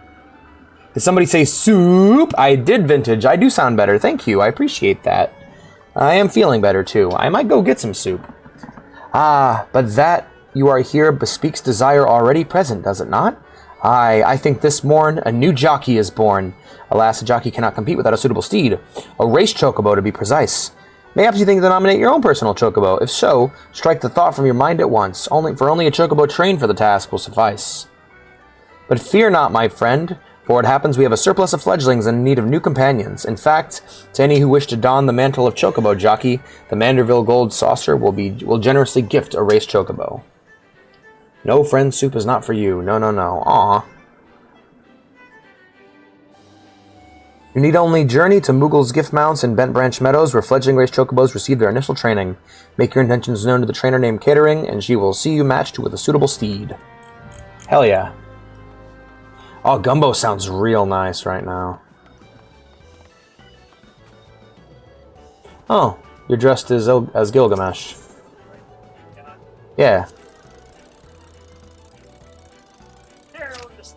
Bam! Weak. Hit it again. Damn it. I return. What the hell? The first hit, I'm guessing. Screw it. That ain't worth it. That's just time consuming. Oh, shit, there's Roland. Oh, there's Simcock! Shoutouts to my homie Simcock. Yeah, and here we can play the MOBA. Lord of Verminion. Oh yeah, that was the one game I was going to tell you earlier that I thought you'd really like. I'd have to play it a bit more. I didn't get it the first time I played it. I recommend you buy the 3 minions you could buy with Gil. They are really useful early on. Okay. And they're sold by the minion broker at the table. It's a fun game though. Ah, okay. I'll probably go buy them right now, actually. They're like 2,700 each. Once I save up enough money, I'm going to buy all the ones you could buy with the gold saucer, but you would need a total of 180,000 MGP to get all of them. Made a little bit of my money back. Oh yeah, those little games, you can get a max payout of 25 gil no matter which one you play, so you'll always make a 24 gil profit. The easiest, fastest one is the claw machine game. Alright. I'm gonna go... I'm guessing... It sounds like you spent a lot of time here. I don't have a gambling problem. Alright, I'm gonna go buy more cards. I'm hungry, and I need more caffeine.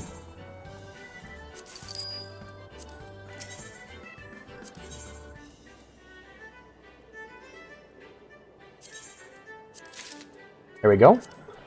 New card. Let's go ahead and pop that one on there. Pop! Another 3-star card. Alright, let's go and fight Aurafart. Let's go fight Aurafart. I'm so sleepy. It's just about time for first break anyway, so we'll take 10 and go get some food then. Bumpy bump a bump a bump. Of course you start with that card. It's exactly what I said whenever somebody played a Blue Eyes White Dragon. Don't you have to like sacrifice several cards to get that on the field though?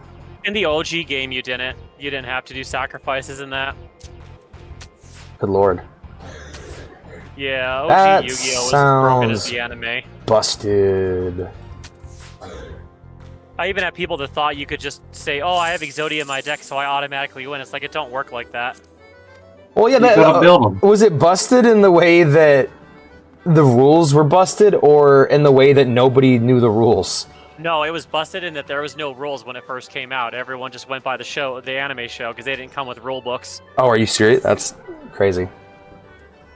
Dude, I'm sad. Yu-Gi-Oh! Used to actually be pretty good before they got too crazy and pay to win. That's why I quit playing, because it's literally a pay-to-win game. Aren't They all don't card balance games? the mechanics of their cards. No. Magic's not so much a pay-to-win game, because their fundamental core mechanics give everyone a fair chance. It doesn't matter how powerful your cards are. Everyone still has to build up their resources. Okay. But like in Yu-Gi-Oh!, you could literally draw Exodia, instant win. You could draw a card that lets you special summon a bunch of other cards and that lets you attack directly or sacrifice cards from your hand to do direct damage or something like that. Like I used to have one of the first burn decks that came out, which it was literally just all spell cards. And back when people only had 4,000 life points, any amount of cards I drew from my deck, any combination of them would do enough damage to kill them. That's crazy.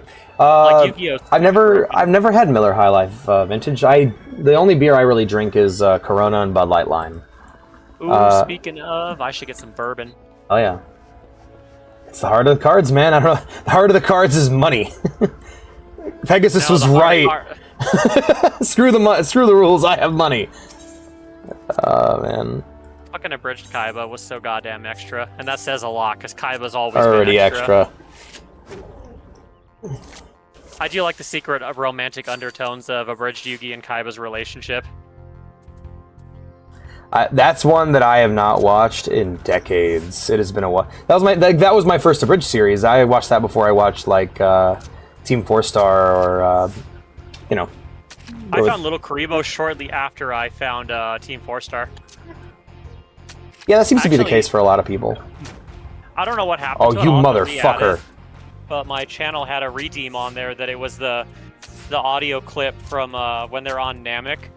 And Vegeta's like, all right, what I'll do is I'll let them summon the dragon, then I'll fly in there and snap the bald one's neck. Totally gonna yell Team 3-star when I do it too. I can see it now. And then it's the Team 3-star, and then Krillin getting his neck snapped.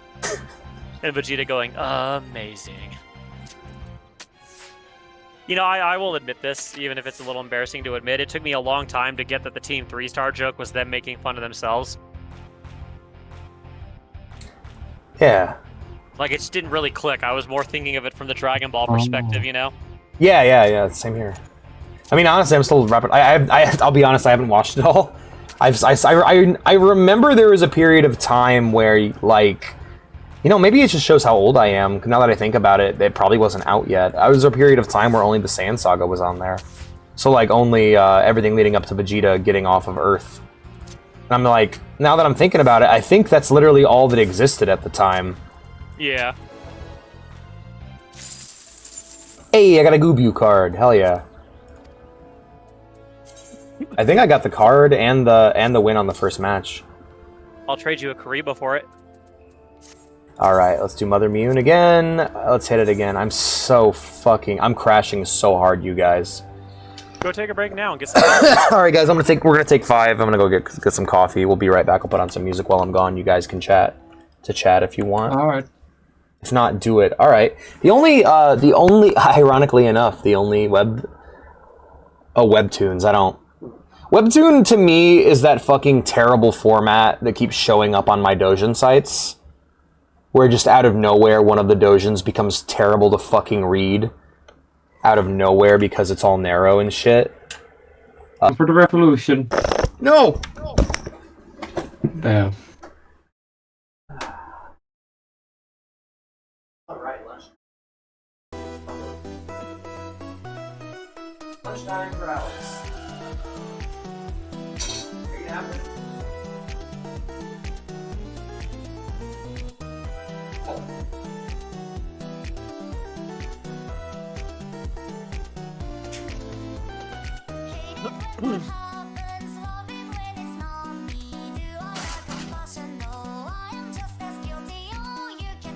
Okay, so how am I supposed to do this? Dude, this chick looks like they came straight out of Bloodborne. Cool. Love that red and black dress with the scythe.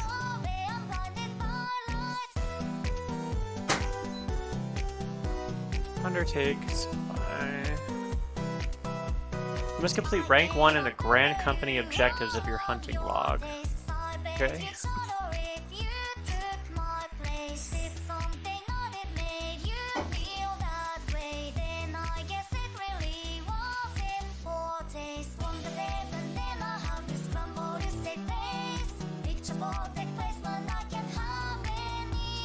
Oh, that's why. I'm missing one, okay. North Shroud, Alder Springs. Okay, then we'll do that real quick.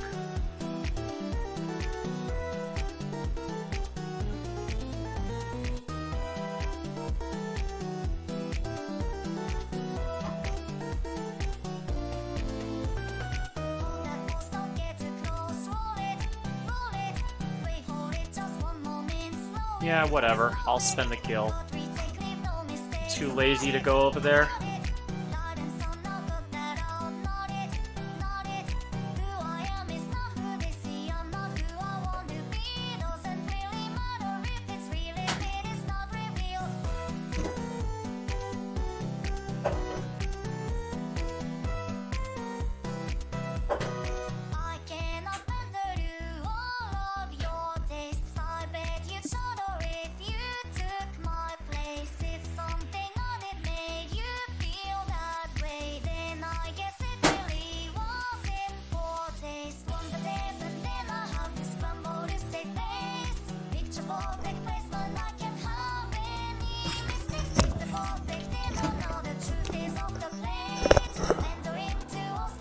Welcome back. I'm back, hello. Welcome back. I got my food. Coffee pot was empty, so we're waiting on coffee. What I miss in chat.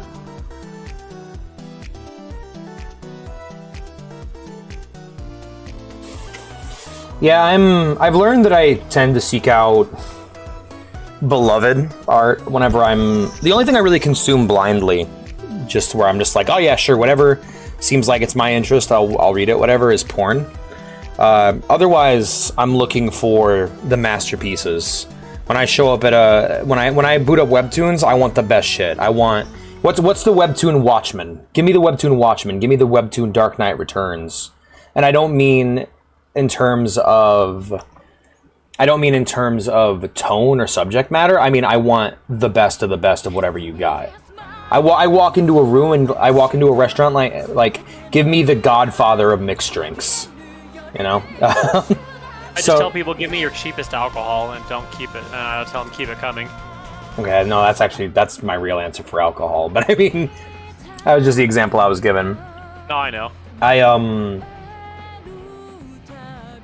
That's why I tend not to fuck with like mobile games or anything, because it's like, they're garbage. What's the mobile They're game not even equivalent to games. Shadow of the Colossus or Metal Gear Solid 3 or, you know, just great masterpieces of gaming? In my opinion, mobile games are just all Minesweeper. Why play Minesweeper when you could play a real game, you know? I mean, the best I get out of mobile games is usually like time wasters. Or just ports of other games.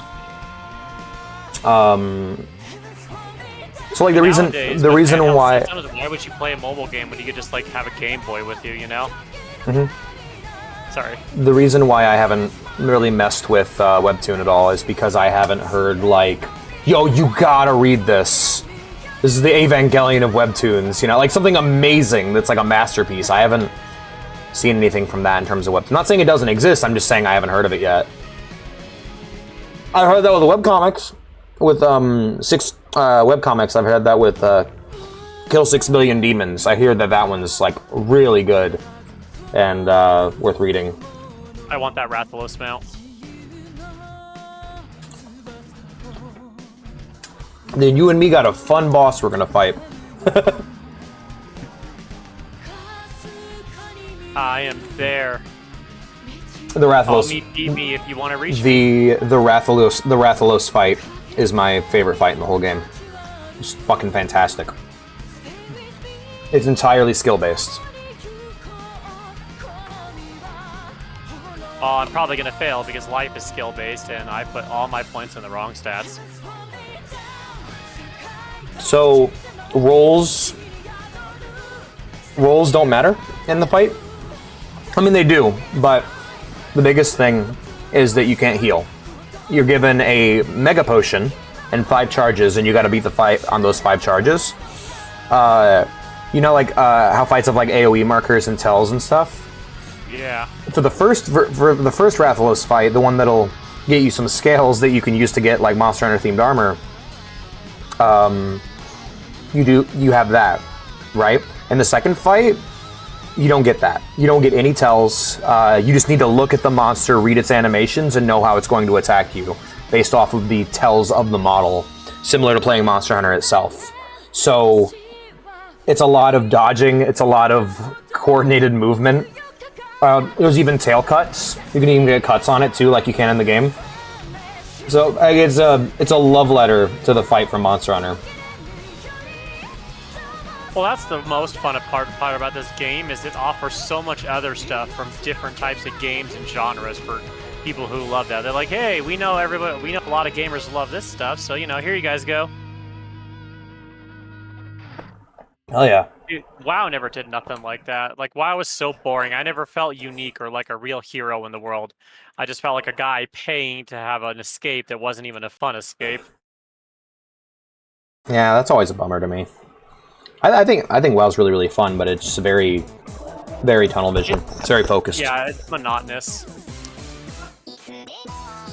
I mean, all MMORPGs or games have the same core formulas and foundations, but it's about how they go about executing them that make them stand out. Mm-hmm.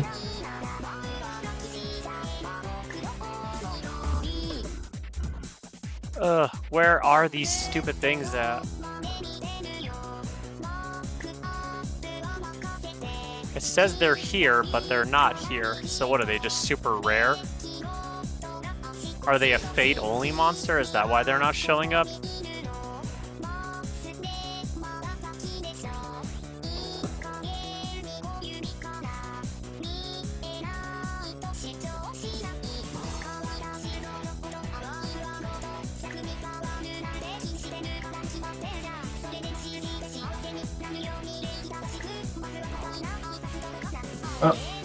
Looks like I need to do another duty.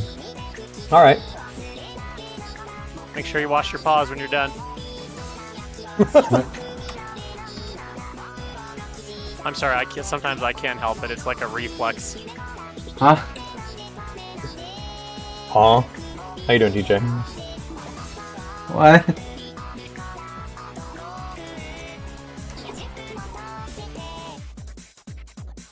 So yeah, I'm good for another duty. I'm just looking for these things that apparently don't exist.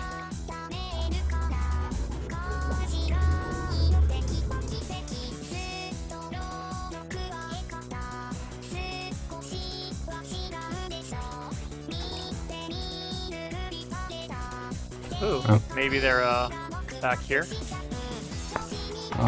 Oh, you can invite me back when I'm done.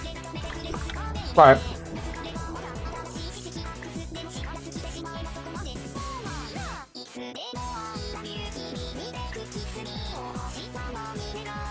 Honestly, yeah, I've seen some good sports anime. I think the reason why people are like shocked by it is the idea of like, oh wow, they go really hard in this, the animation's really good, and it's not even about fighting.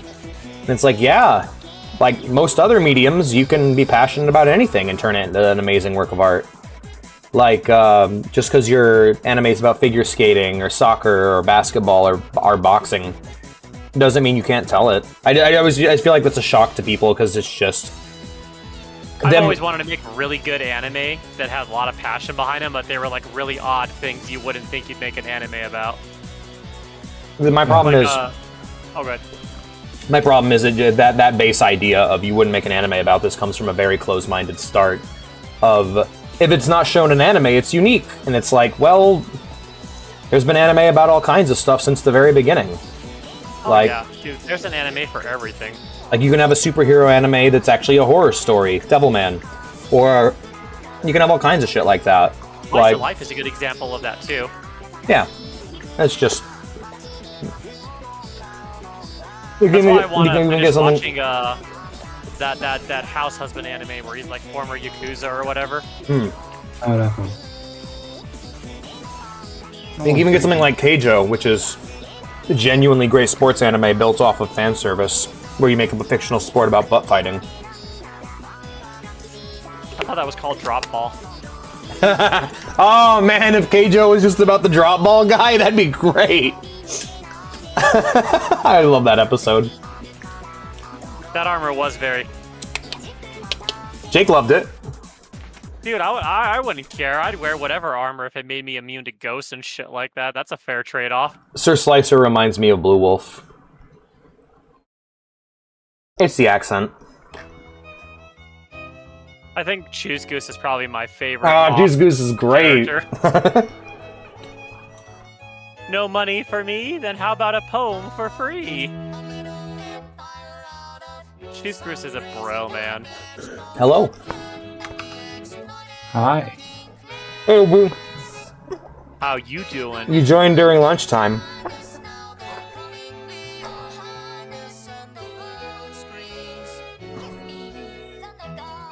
Don't forget before we do anything too major to grab your coffee. Right.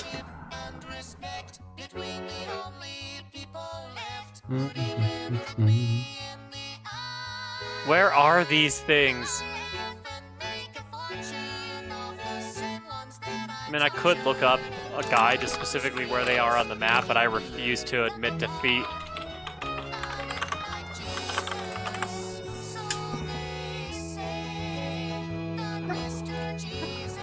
Oh yeah, Vintage, click the free trial on the page. That'll get you started. Yeah, download Final Fantasy XIV Online free trial, add that to your library and download it. The launcher should take you through everything.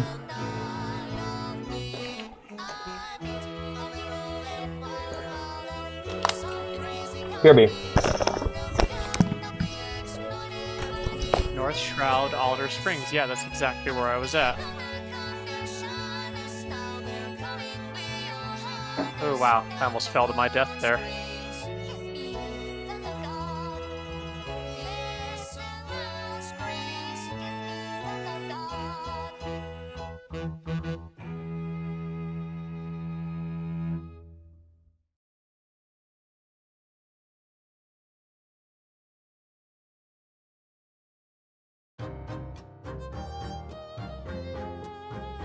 I'll be right back.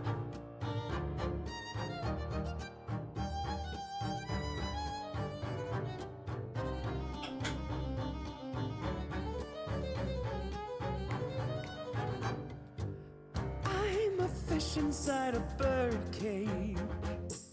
My brother always sings me songs.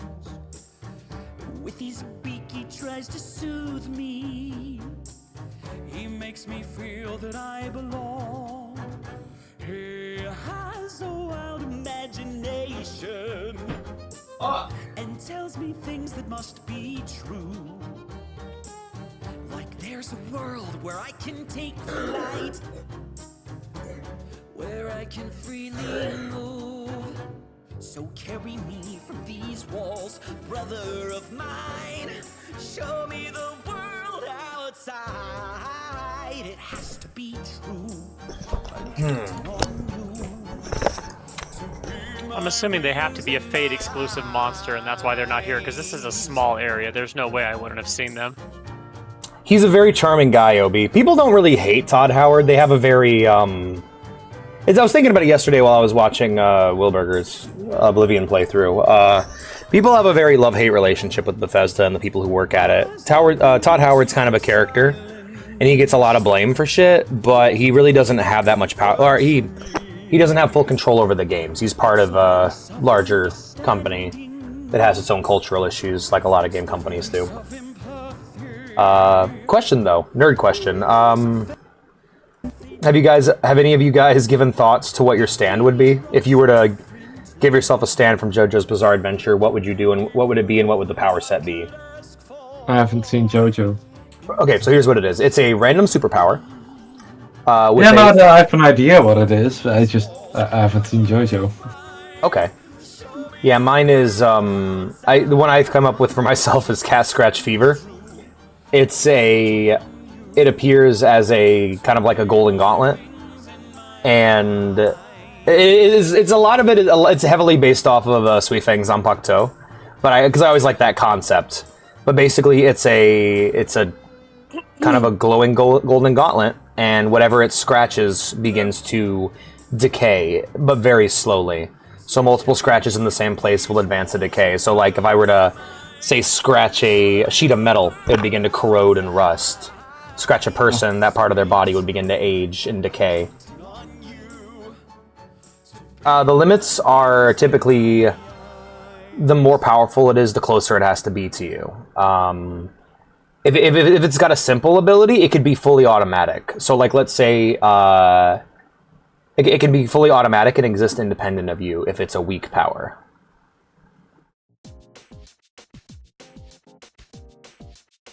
It is fun to think about, though. I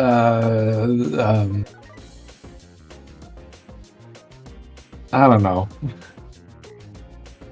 I haven't seen it. I can't really judge. Well, it's never too late, my friend.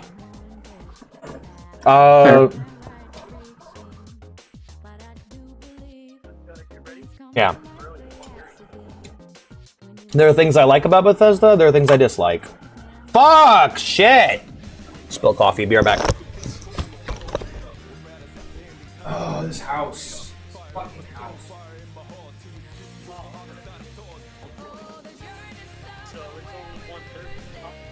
It's right into the keyboard, too. Look at that. That's magnificent. That is just wonderful. Amazing. Coffee, man. I thought you liked coffee. I do. I just don't like it bumping into things and spilling. I mean, I have another sip here.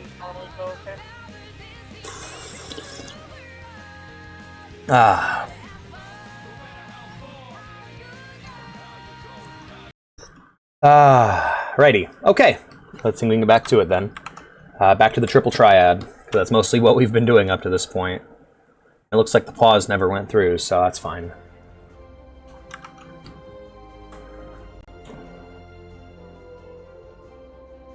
I mean, Todd made 76. People keep trying to distract from the fact that... People keep trying to distract from the idea that... Like, people think that Bethesda main didn't, like, make 76, but they totally did. The thing is, the reason they mentioned the Dallas studio is because that was one of the first multi-studio games Bethesda made, where different parts of the studio all worked on it. Anyway, which is how they do all of their games now. Let's beat Mother Mune until we can get her last card, and then we'll go ahead and fly to, Oh, that's what you mean. Yeah. It doesn't mean I'm going to be the only thing I listen to. Yeah. Art block creates a barrier from the core to the edge of the atmosphere. The controller passes through. Alright, cool. Hello. Hello, triple triad. Let's do it. After I beat this lady, we'll head over to Limsa. Alright, what do we got?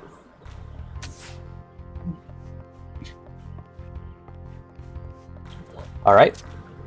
Let's go ahead and do you. Bam.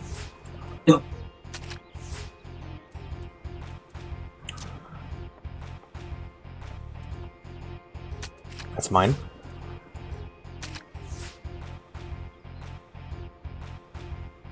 Deet deet deet deet deet deet deet deet deet deet.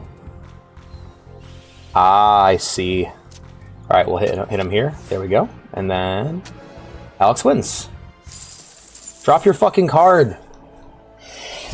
Actually, before I get started, let me check my inventory and make sure she didn't already drop it. Nope. Alright, I said it again. I'm already here, so I might as well do it. I misflew. I was supposed to fly to Lenosha. Bless you. Thank you, Vintage. I appreciate that. Yeah. I feel that. She is her own card? Really? Oh yeah, she has herself as a card. How does that make you feel? Did you make that yourself, or is that like an existential crisis? Because that happens in The Witcher. Geralt will just walk up and just use the Geralt card. Because it's really powerful. I see.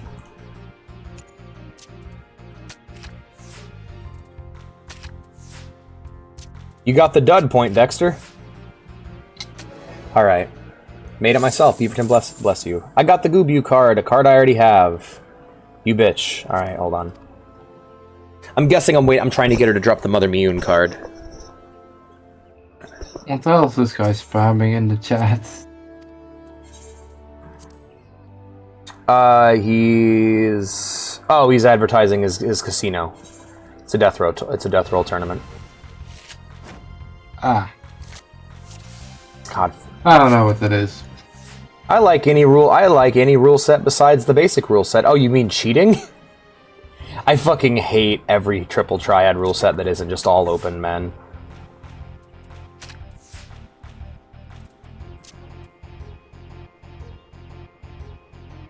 There we go. I play myself as a card.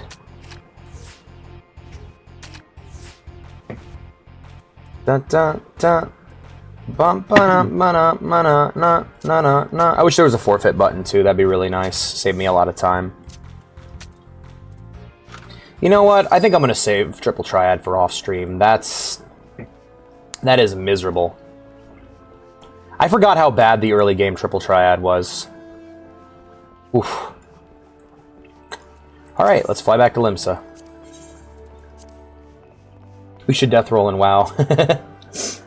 Hell yeah. I'll do a dedicated. We'll do a dedicated triple triad stream later. This one has been like me trying to get quests done, but being just distracted by other shit. I have not been able to stay occupied. Let's head to the Aetheryte.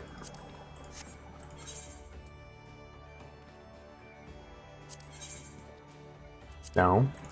Bull Recall. Thank you. Yep. We should death roll now. We definitely should. I love death rolling. It's a lot of fun.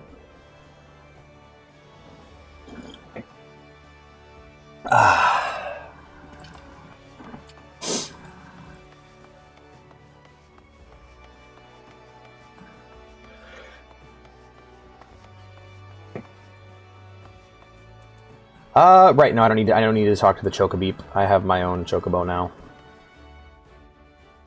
We'll rope him into it. We'll rope him into death rolling. What? And WoW, it's a form of player run gambling we do for fun. Problem is, WoW Gold's hard to get, and you can lose money in death rolling, but I can also make money. So, see, what I want to do is run my own death rolling table in WoW, and like trick other players into it while giving you guys a cut of the earnings.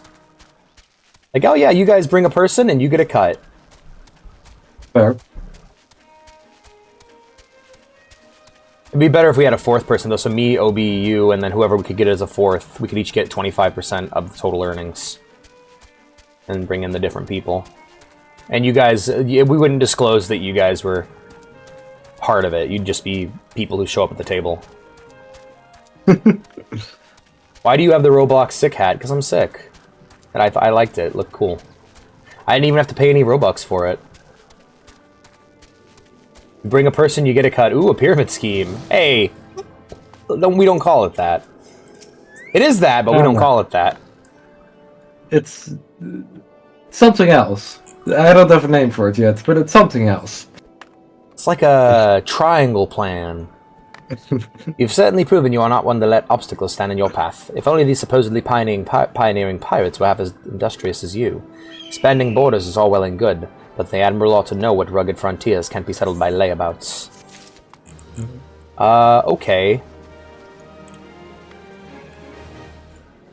Hustlers University. That sounds like a porn channel.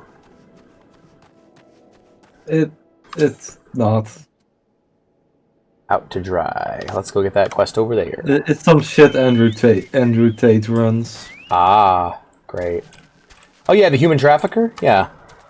Yeah. I feel like if there are people, the famous people on the internet, we need to start referring to them as their greatest crime. Like, whenever I see Drake, I'm like, oh hey, it's that pedophile. Whenever, like, Rurouni Kenshin's getting relaunched soon on Netflix, that's that anime by that pedophile. Just start referring to, don't let people forget. Like Andrew Tate's that human trafficker.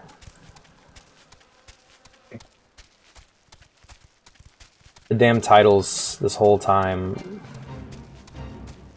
Ah, yes.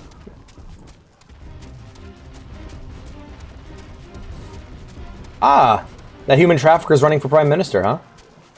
Cool. Don't even like talk about it. Just say it. Just like, oh yeah, that human trafficker. Huh. Huh. Hey, that pedophile's on the ballot this year.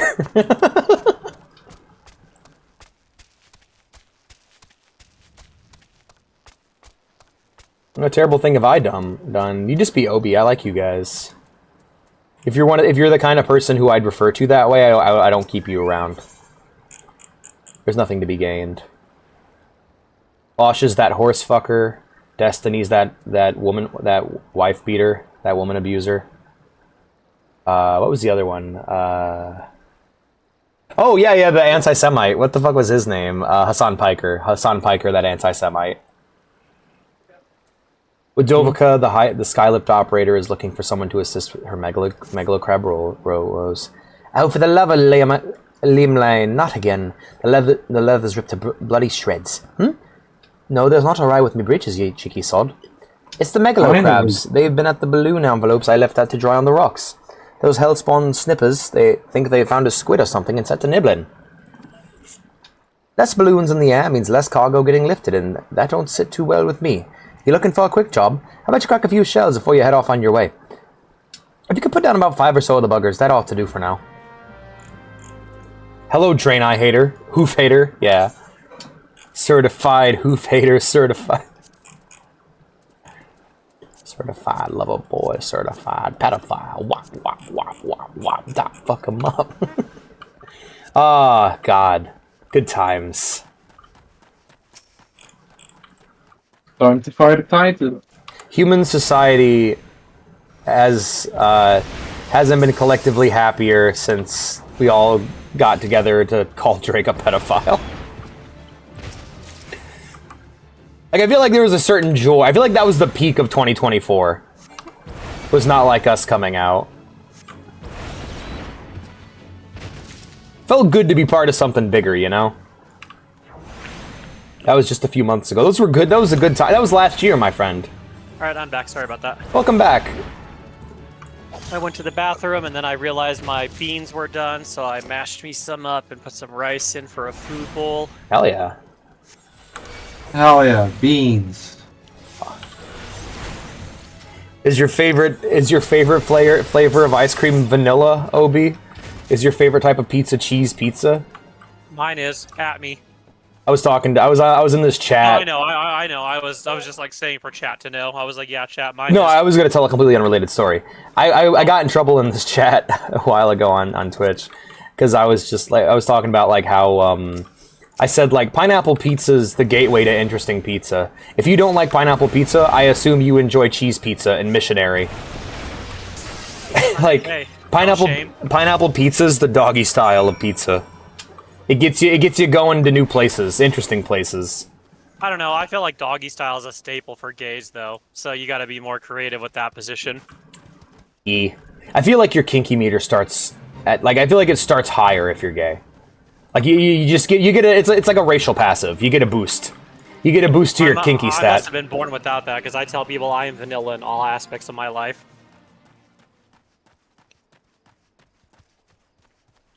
Just a poor vanilla wolf. You're like the steak keeps getting you smaller. just keep sandbagging my bits. What the hell? I'm sorry. That was a good bit I was building up there. Talking about racial passives and sexuality, and you just sandbagged that whole thing. I just went nowhere. Sorry. It's all good. You take care of them snippers. Bloody good riddance. Nice work there, lad. Still, won't be long before a new crew of crabs come sliding in to claim that territory, and our loads will just keep getting heavier. What with all the rebuilding going on, I don't want to be buried under a mountain of crates. I'd best think of a more lasting solution to the snipper problem. Cheese pineapple pizza. I don't want to fuck anything that's not human. I don't know what's wrong with that. You're you know what? This arrow was meant for you then. When we're all in space, with our blue alien women, you know, you're like if you got sent to the future, Blue or Obi, you'd be miserable. In the future, where everyone's having their crazy alien sex, you'd be there like, like you're the bigot of the future. Everyone else is having a great time, getting with Klingon girls and Asari and Twi'leks and all kinds of shit, and you're over there like, bun bun. Hey, Witty.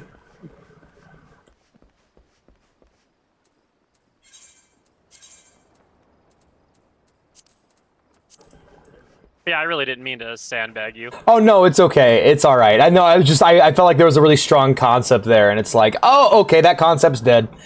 That's dead in the water. All the momentum that bit was just lost. No, but Obi, in the future, everyone's gonna be like that. Everyone's gonna be fucking everybody because racism would be defeated. So everyone's gonna be like that nice caramel brown color. Oh, you mean like in South Park? Like in South Park, yeah. Yeah, they just combined everyone's genetics so that we don't have racism anymore. People would still find an excuse. Rick and Morty made a good example of that. Imagine a racist snake.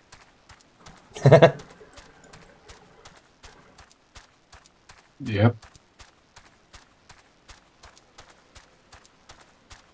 Yeah, everyone's and then like if you are racist in the future, then that's, you know, Obi's really ahead of his time, if you think about it. He's like really ahead of his time. He's just he's a normal person today, but he's going to be a bigot of the future. He's one of the future bigots, because in the future, when green people and blue people and multi-headed alien monstrosities exist, someone getting mad at someone for being black is going to be. By the way, I think that is the most toned down version of racism you could possibly describe. I'm mad at you. You're the wrong color. Like, that's the idea. I'm cross with you over this.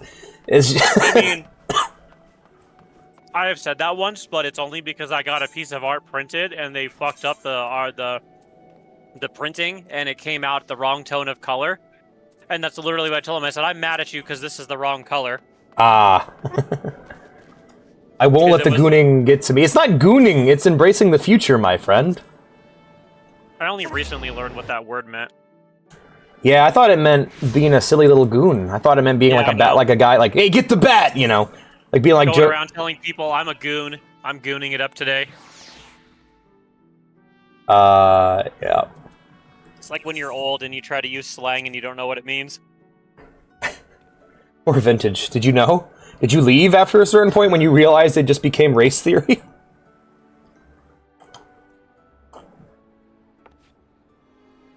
Centurion boys, you're goddamn right, Witty. Nah, man. In the future, like, I don't know. If like you're gonna be expected, like, if you settle down and have a kid with a human as a human, then that's gonna be normal. But like, man, if you're not getting up in that Asari or Twi'lek, people are gonna think you're weird.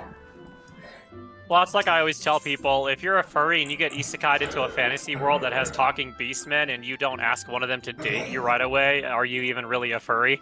Oh, those, man, furries must be so fucking annoying in those worlds. Could you imagine? I'm pretty respectful. Well, yes, that is true. You probably wouldn't, but there are. But can we talk? Like, I don't want to say the majority. I'm not okay. Let's not generalize. Majority, I will say it. Okay. Because you're just you're just an Argonian trying to go about your business, and people won't leave you alone. They're macking up on you, ooh woo. It's like how I've heard, like I had some black friends who are just like, I like that she's into me. I don't like that my skin color is her fetish. Like, that idea is something, like, I can't tell if that's dehumanizing or empowering or, it's... It kind of is, because they're not seeing past the surface. It's just like if you like somebody because they have big tits or a big dick. It's the exact same thing. The only difference is it gets weirder because it's more racial than genitalia involved. Obi, I feel like I feel the need to bring out the Harkness test. Because Obi's saying some shit. Obi's throwing the Harkness test. Are you guys not familiar? I learned about it from you. I never knew that was a thing. Not really. It's the rule. It's basically an ethics thing. It's basically a rule for screwing. It's the monster. Think of it like the monster fucker code. If you want to be a moral monster fucker, you gotta check the Harkness test. So what's the Harkness test? We'll go ahead and transfer on over to display capture. Boop. I'm out of the duty. All right. Harkness test. So you want to fuck a fictional creature. You got to give it the Harkness test first. Does it have human intelligence or greater? Yes or no? If the answer is yes, then go. Can it talk or otherwise communicate with language? If the answer is yes, then go for it. Is it of sexual maturity for its species? If the answer to all three questions is yes, then you can fuck it. It's a non-human creature with sentience, and all you need to have consensual sex with. If you answered no to one or more, watch out. That's bestiality or possibly pedophilia. Don't fuck it. Here's an illustrated guide. Are you an adult? Hiss. Do you want to fuck? Gronk. Don't fuck this. Are you an adult? Certainly. Do you want to fuck? Of course. It's okay to fuck this. You know what's really sucky is that would be even more gray areas because like how that last time in your stream you were talking about twinks and stuff like that. Like, it's hard enough to judge a human age if they look young. They could be like 30, but they're one of those anime characters that never ages. Imagine how hard it would be to age verify another species. That one's embarrassing, but it's honestly not that dangerous because you just go, "What's your age? Oh, is it legal? Okay, cool, go for it. If not, step the fuck back. Don't do a Drake. Don't do a Drake where you get a girl on stage and ask her what her age is and she's 14 and then like French kiss her. That's what you don't want to do." You mean he's not a model citizen that we should all aspire to be? Yeah, I am in much shook. Yeah, the pedophile? Yeah. Yeah. Dude, I heard somebody's trying to lobby to have that word removed from the dictionary because they feel it's demeaning to their character, and I'm like, well, it's supposed to be. Update on paint. I found a good can, expensive order. Gonna take you to the hardware store. Hell yeah, nice! Blue glitter spray paint. Nice. I hope you find it. Why one time that stream can't be normal? Normal's not real. Aliens aren't fictional, though. They're not. Animals have their own communication like birds and body language, and birds have their brain capacity of a 5-year-old, so then what? Well, because we don't understand birds. And also, animals don't have languages. We've talked about this. No, animals, like, the only thing we thought might have been a language was dolphins, and it's not. Like, animals don't have languages or anything. They took a long time to figure that one out. Right? But, like, animals don't have languages. There isn't a dog language or a cow language or a cat language. We can monitor these things and understand them through consistency, and there's no consistency. In fact, animals to us, like, you know the feeling, could you imagine every other human being not understanding what they're saying? And I don't mean that like in a, lol, I'm so autistic, I don't understand people. No, I mean in like the linguistic sense. It's like when you hear a language you've never heard before, you have no frame of reference for it. Or you've been in like, if you've ever worked retail, you might just end up having to talk to someone who does not understand your language for a long period of time. Imagine that, but it's every other human being. That's what it's like to be an animal. Fish, dogs, cats, like why when cats get mad at each other, when you introduce two cats to each other, like if you were to bring a new cat into your house, those cats are going to be mean to each other for a long time because they do not understand each other, and it takes a long time for them to build up that understanding because they don't have words. It's like watching mimes become friends. Have you guys seen the pilot of 90210? I have not. Birds can speak like they speak to each other through singing. It's not the same. It's like people like, oh, dogs understand you. You can tell it to sit and it'll sit. It's like, well, no, you're basically just reinforcing. You're basically conditioning them to that. And so there's no language. It's all just conditioning and through communication and sounds. So like, if you're talking to an alien that can mimic human speech, like it's like talking to a parrot. Yeah, like even if so basically you need all three of those things to be the case. If any of those one things are wrong, then no, it doesn't pass the Harkness test. Literally every animal on planet Earth that is not a human fails the Harkness test. Fantasy monsters that are giant horsemen, catmen, lizardmen, whatever men or women, Viera, Mikote, Rothgar, fictional races that have the same level of intelligence as humans, dwarves, elves, those pass the test. And there you go. That's all you need. All you need is the Harkness test. I want to ask you a serious question because they discussed this in Young Justice. There's a clone of Superman that's called Superboy. He was grown to maturity, but he was force grown in like 6 months or something, or no, 6 weeks or something like that. And when they're trying to get new people to join the Justice League, they bring up the matter of like age, maturity, other things like that. You know, like they really talk into depth what makes a hero worthy of being in the Justice League. And they got in the discussion that, well, they said Connor, as they call him, Superboy, they said he's not technically 18. He's like 2 years old. They say, does he need to wait like another 16 years to stand beside the Justice League, you know, even though he's proved himself a hero? How about Billy Batson? Billy Batson. Oh, yeah. Well, no, that's entirely different because that's his natural state. He's a kid that takes on a superhero form. But Superboy was cloned to physical and age maturity. But technically, he's only, when he's introduced, he's like 6 weeks old. Oh, well, that's a dizzy situation. I don't know.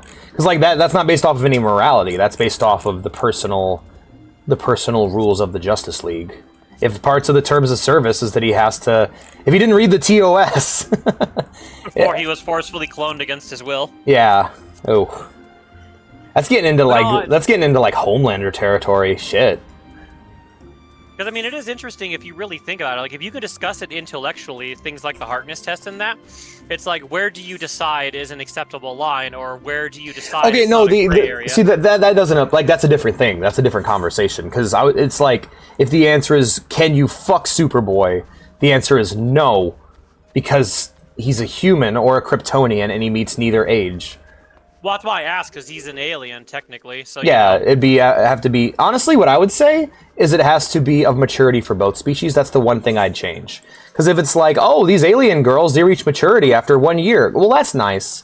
Wait till they turn 18. Well, they die when they're 16. All right, then too bad. Well, I guess it wasn't meant to be. Guess you're just shit out of luck because we can't risk that. Yep. That's the only reason I wanted to ask is because, like, you mentioned aliens, and I was like, well, he's technically an alien. He's a clone of an alien, but he's still an alien. Which I guess you could ask the question. He's cloned of an 'Cause- alien because- species, because- but he was made on Earth. Doesn't that technically make him a native to Earth? Yeah, so you just do you would go with whichever go with whatever number's the highest. You go with whatever number's the highest. If it's 100, all right. Well, we wait till then, or you know. Yeah, it's like because remember the consequences for this. There's two possibilities here. Either you have sex with it and you have a great time and it's fun, or you have sex with it and it's horrifically traumatizing and life ruining. The idea is that no matter how great of a time you're going to have, we do with the former, we do not risk the latter. So, there you go.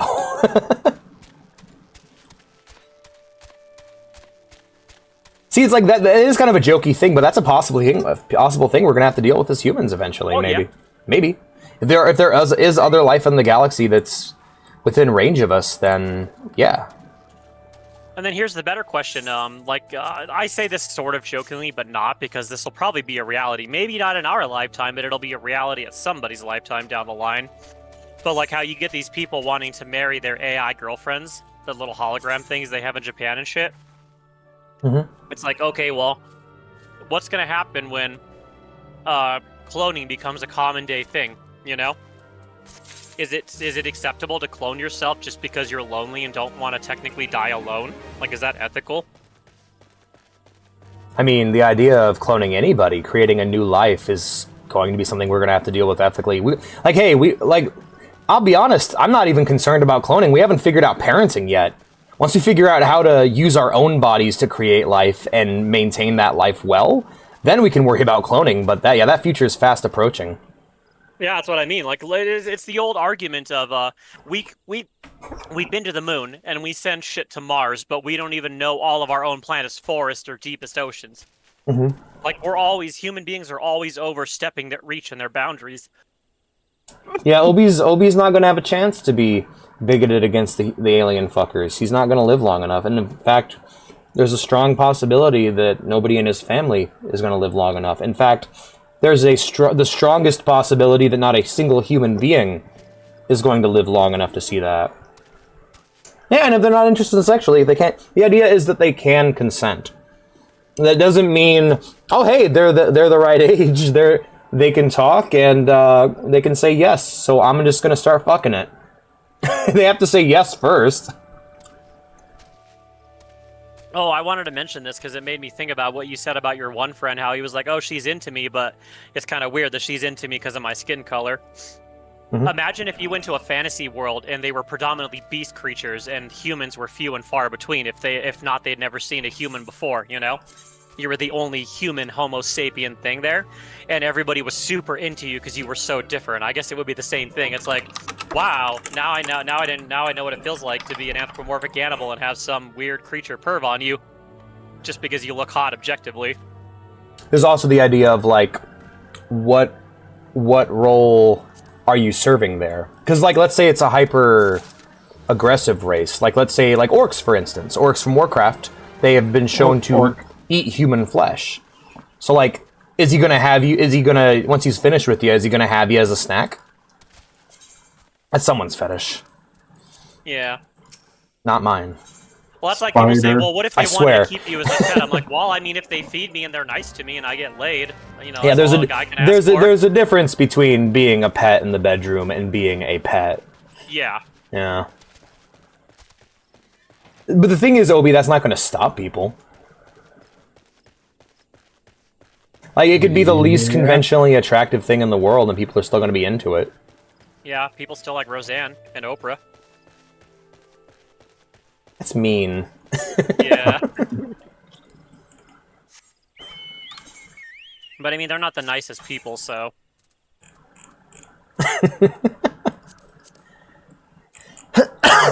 All right. Ugh. Excuse me. Let's go deliver the goods. What the fuck, Obi? No, there's a lot of horrifying ideas that just because basically just the core of sci-fi is asking what if, and that's something you have to consider. The idea of humans' relationships with aliens and otherwise. AI is different, honestly. Like, a lot of ethical issues with AI are just human ethical issues in a different frame. Very rarely are AI ethical issues being tackled actually unique to AI. Because the idea, like, it's kind of the core of morality is asking, what if this happened to me? How would I feel?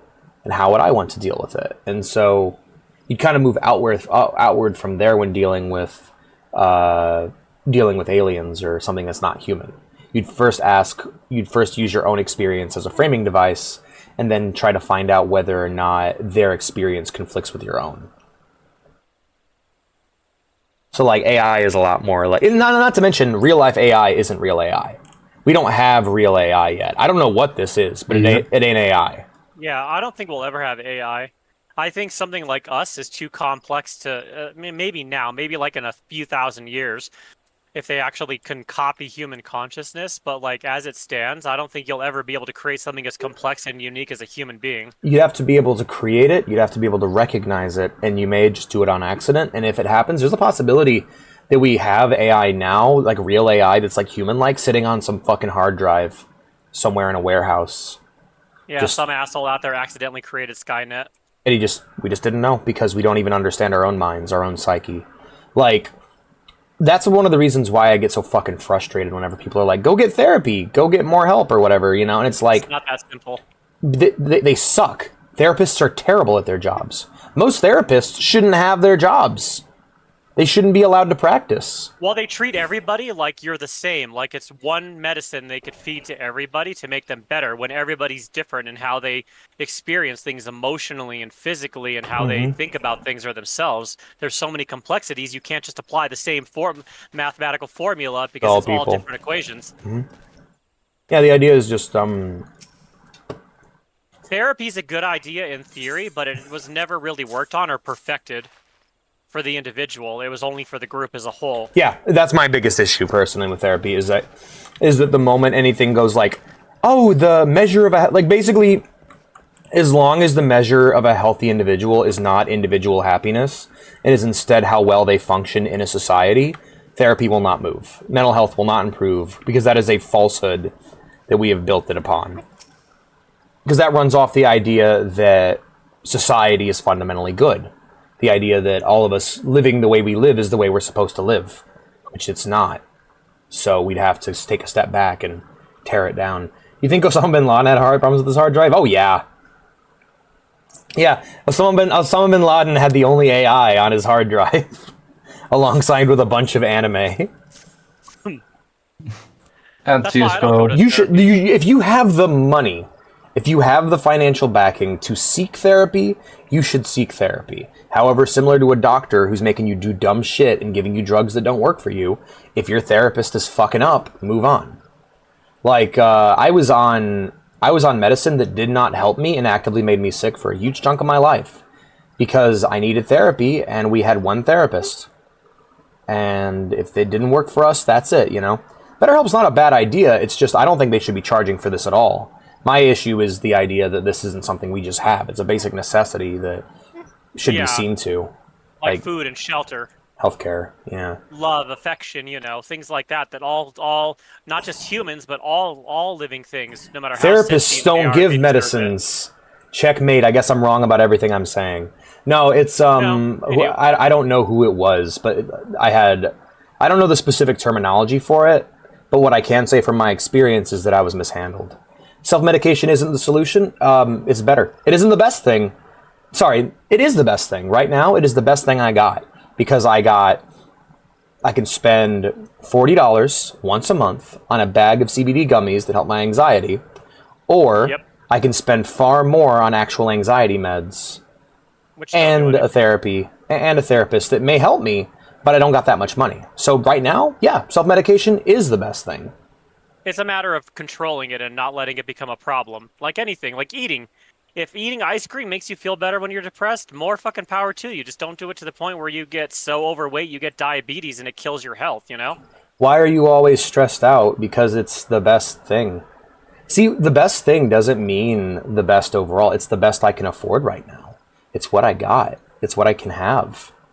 Like, the seek therapy thing, yeah, with what money? Are you guys going to pay for my therapy? No? Then don't tell me to go find a therapist. When you have the money, when I have the money to do it, I will. But until then, it's like, oh, you know, oh, I'm really, really sick. I have the flu. I could go get or I have an infection, let's say. I'm going to stay at home and drink a lot of water. It's like, oh, well, that you shouldn't self-medicate. Go get antibiotics. Well, I can't afford antibiotics. So I'm going to sit at home and drink water. And rest and hope and bathe frequently. That's self-medicating. It's just the difference is that water and bathing doesn't have the same problem, doesn't have the same misconceptions about it that, I don't know, some cannabidiol has. Or that's like me, how I use my art and comics as a form of therapy to deal with my bullshit. Yeah. People could just say, you know, see a therapist, go get medicine. I'm like, or I could just do what feels good for me.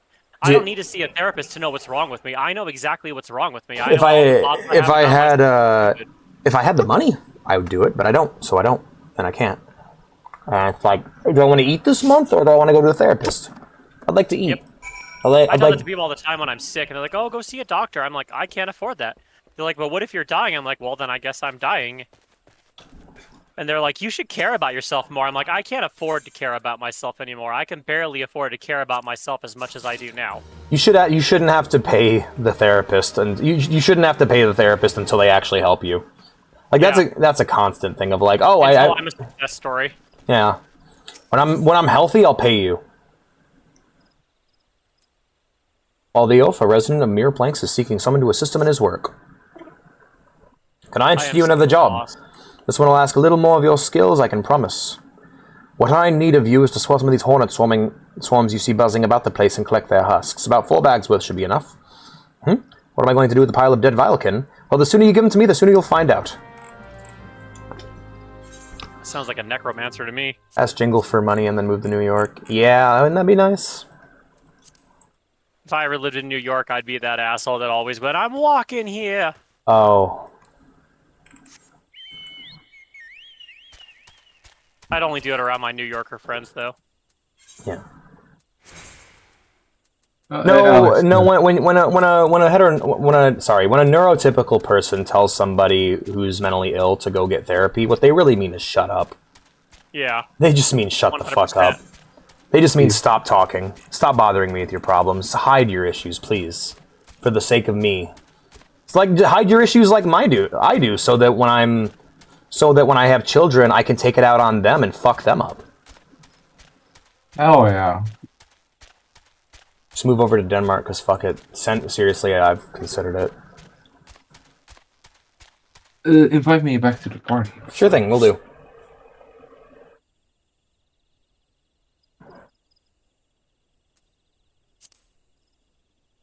This samurai's a little bit of a learning curve. Oh yeah, tough class. Very rewarding, though. It's fun, though. Oh, crap. Are you serious? More of them aggroed? Menonzo. Oh, that's all the way in Fanland. I need to head back to Ulda. Whoopsie.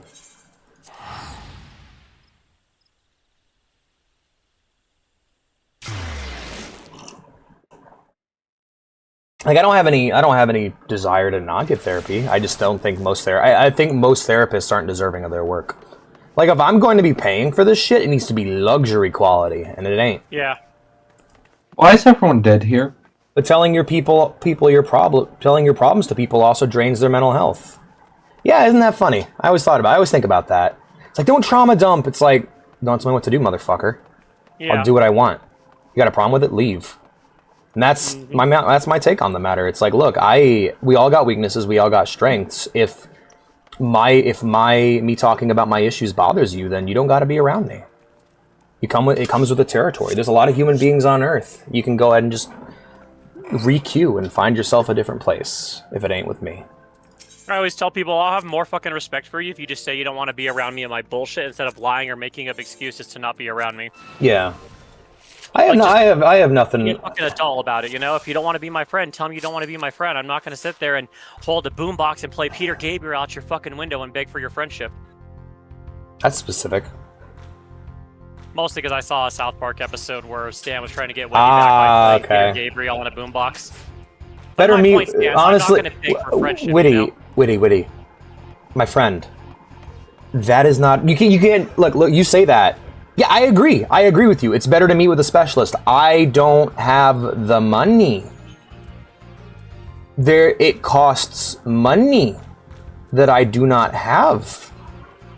So I'll deal with it any way I fucking want to. It's like, hey, do you got $10,000 to send me?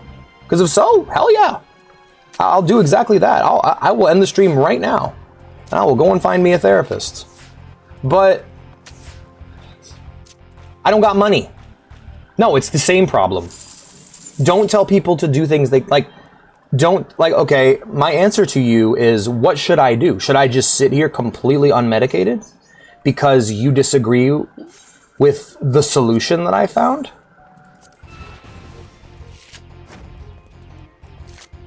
Oh, Boss Cat, have you done the Valentine Day thing to get the rose giving emote?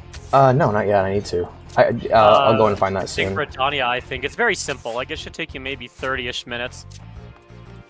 I just thought I'd mention it, that way you can grab it, since I guess my friend told me they give different emotes every year. Yeah, it's like, you say that, you sound for me like, you say that, oh no, that's what Lucas is saying. I'm not saying fuck the specialist. I'm saying most of these specialists suck at what they do. Fuck the specialist if they don't do their job well. If you're bad at your job, you should be fired. That's something I still hold true despite being someone who's worked a job. Like, look, if you're not good at a job, you shouldn't be working at your job. It's your manager's job to fire your ass. I had a therapist genuinely tell me, I was talking about this, a bunch of friends who had left me behind. I was talking to my therapist. And okay, first off, if you're a therapist who suggests faith healing, or if you're a therapist who suggests any sort of alternative medicine or faith healing, should be fired from your job.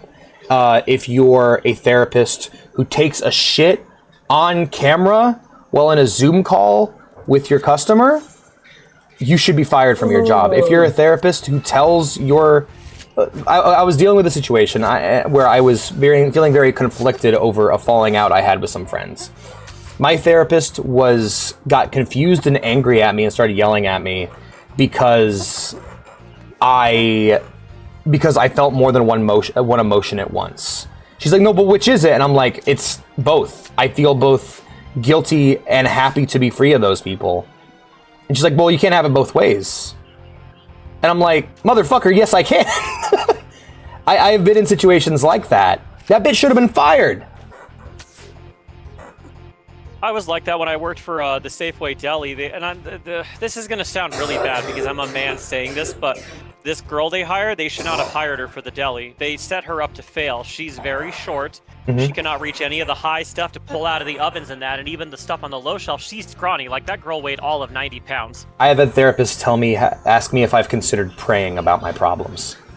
Yeah, no. Similar to a lot of people, similar to many situations. It is so much worse than you guys think. It is so much worse out here than you guys know.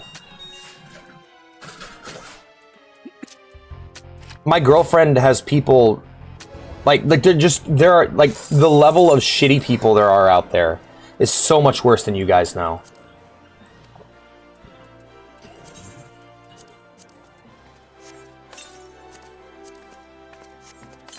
Sorry, I had to check on something real fast. I got a panic attack for a moment. Let's go. Yeah, sorry about that. Let's get off this topic and let's go deal with that. No, it wasn't you. But let's go do that Valentine's Day event. I think it's in the not Liam Silamosa or Olda, but Nuke Redania or Grandia. Yeah, and this is what it looks like. I don't know if you've already seen someone use it or not. Yeah, I'll head to Grandia. I'll give you flowers to cheer you up. Oh, thank you. I appreciate it. Flowers are for everyone, especially from friends they mean the most. Yeah, there's a lot of just move to a different country, but that costs money, that costs time, and there might be another bunch of bullshit. Like, every country's got its own strengths and weaknesses. Every place in the world has its own strengths and weaknesses. and I'd have to do thorough research before I considered moving. I'd have to visit multiple times. I'd have to know people from there. I was gonna say you'd want to make a friend group, so you have a support circle there if something happens.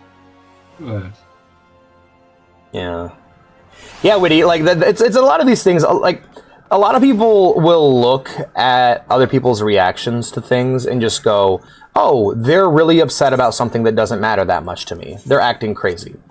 But you don't know. Yeah. Damn, you don't know what they specifically are going through.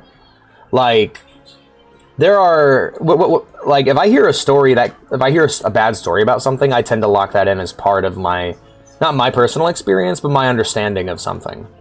Like when I learned that there are therapists out there who will just do indecent shit on camera, or will like emotionally abuse their patients, that goes into my understanding of therapists. Once those people are fired and once things are better and I stop hearing those stories, that's when I'll go therapy's fine. But also, like, if it was free, I wouldn't care. I wouldn't care nearly as much. Where is that Valentine's event thing? It's in Gridania. Yeah, but like, where in Gridania? I don't know the name, so I will tell you once I am there. The idea, is, yes, me feeling the way I do about you, the way things are where you live and what you've experienced might be unreasonable, but I'm not responding to that. I'm responding to my own unique personal experience, which is not good. Also, I'm looking for the Valentine's Day thing and I can't seem to find it. If you follow me, I'll lead you to it. All right, there's Miku. All right, we're waiting on. Now. All right, we're heading down to meet you then. Yeah, I'm over here by the roost.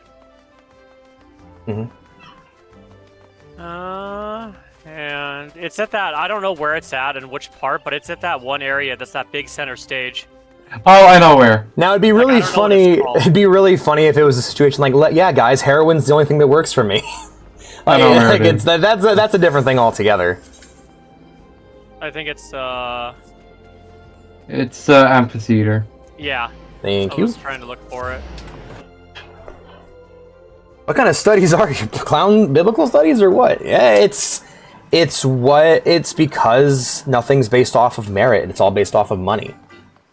Like, it doesn't matter how good your mental health course is, because if you paid for it, you can't exactly criticize it and go, this is bad mental health education, because you already paid for it. There's no criticizing it because it's a fucking monolith upheld by money. If it's literally all you can afford and all you can get, then there you go. It's this person here? Astrid? Yep. Astrid has a need of an adventurer to resolve a quandary in love. Greetings, good sir. I am Astrid de Valention, emissary of ardor and affection. My fellows and I have come to help folks convey the depths of their hearts to a special someone this Valentine's Day. They have a license.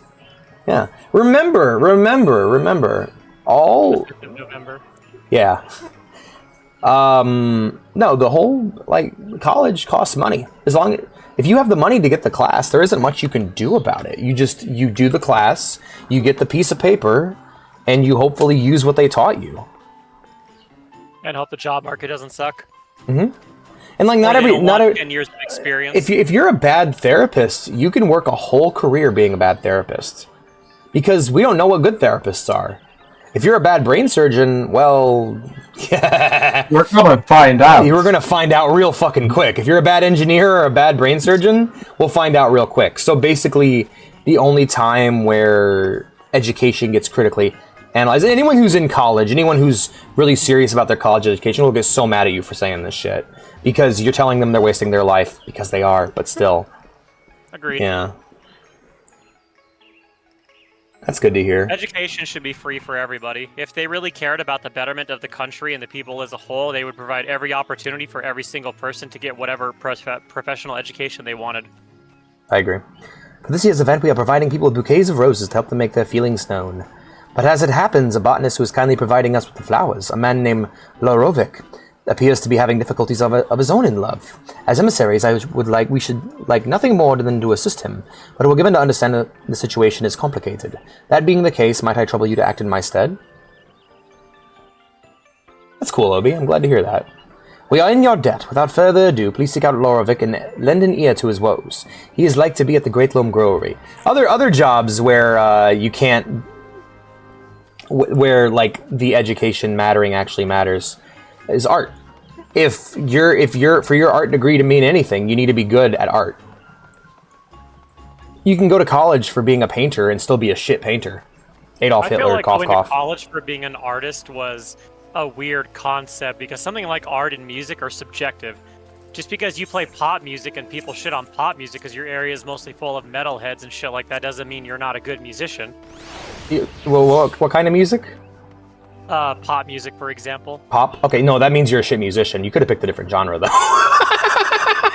Well, I picked pop because I was hoping it would poison with sweetness. Yeah.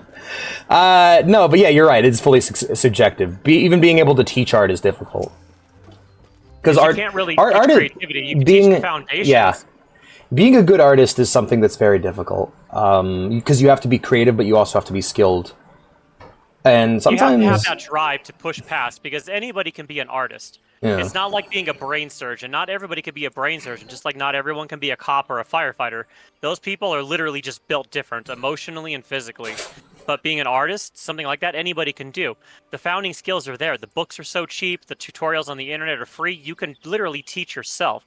You just have to have that drive and dedication, and you can't tell yourself, oh, this looks like crap. Well, yeah, it looks like crap objectively because you it's just started out. also the idea is what you're paying for is that piece of what you're paying for is that piece of paper. Your time in that piece of paper. You're paying for social and group validation is what you're paying for. Because a job won't hire you if you don't have a piece of paper. You could objectively do the job till the cows come home, but they're like, "Oh, you don't have this piece of paper." Or Does that apply? Does that apply with artists? Like, I don't yes, think. Actually, it does. I don't know, man. I've seen a lot of artists who just because like the idea is like the problem I always had was like reason why I always figured that an art degree is worthless is that the paper doesn't actually mean anything. Like, and people know it. So typically, the way artists get discovered is they do work that then gets noticed and people bring them in. Like there's been quite a few. There's been animations on YouTube. And or pictures on Twitter. You know. Yeah. The internet has made it so easy for artists to really make a living. You just have to do the hustle. It's like you always say with streaming, if you're not going to promote yourself, then don't do it, you know? That isn't... Well, hold up. There's a difference between you have to promote and you will succeed if you promote. Those are two very different things. Because what I'm saying is to get to zero, you need to hustle. Zero isn't a win. A zero means you made it to the starting line.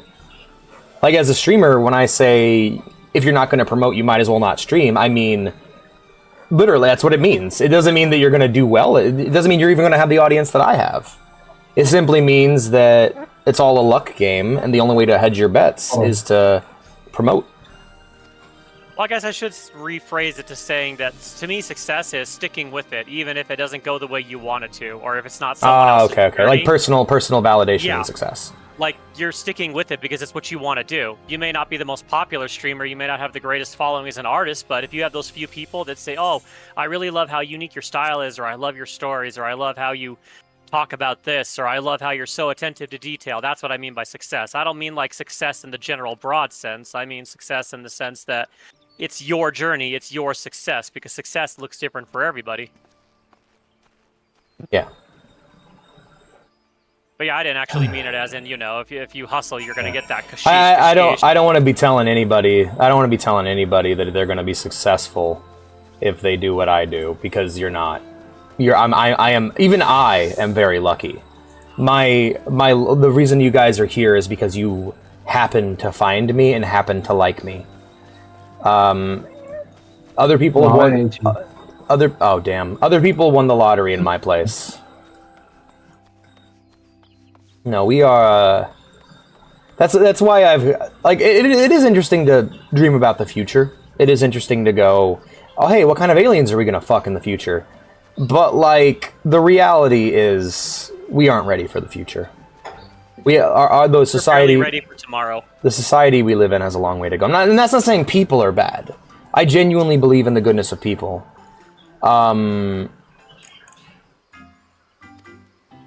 It's just I don't think the systems that we have in place are good for us.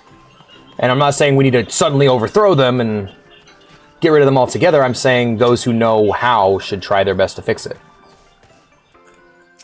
When you said that, that made me think of a Bridge Tetsu guy always saying, down with society, or society dies today. Everyone wants to be like, oh, we gotta overthrow them, or oh, we gotta believe in them, but the real answer is far more boring. People in power need to be held accountable far more. People without power need to be held accountable far less. Well, and I hate to say it, but that old adage is true. You can't play their game and expect to come out on the moral high ground or make the world a better place, because you're just teaching people on your side that it's okay to do the same thing because you say it's for a good reason. Sure. Like, it's shitty, but sometimes you just have to play the game, and you have to keep fighting to change it bit by bit. Yeah, it's not great, Witty. It's like I said before, like I feel like the phrase "it's far worse than you guys know" is a very commonly applicable phrase.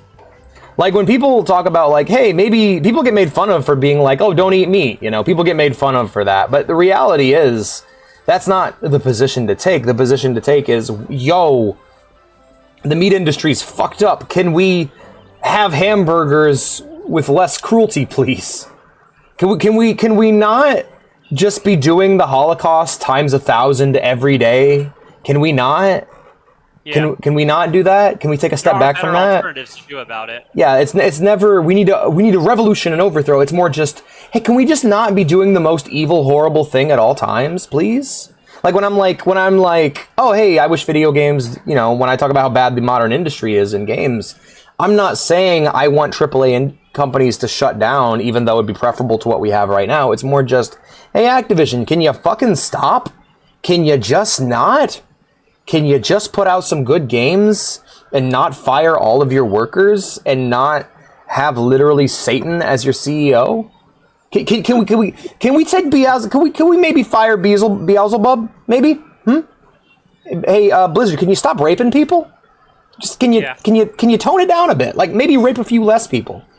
EA. Like my MMORPG without any existential crises.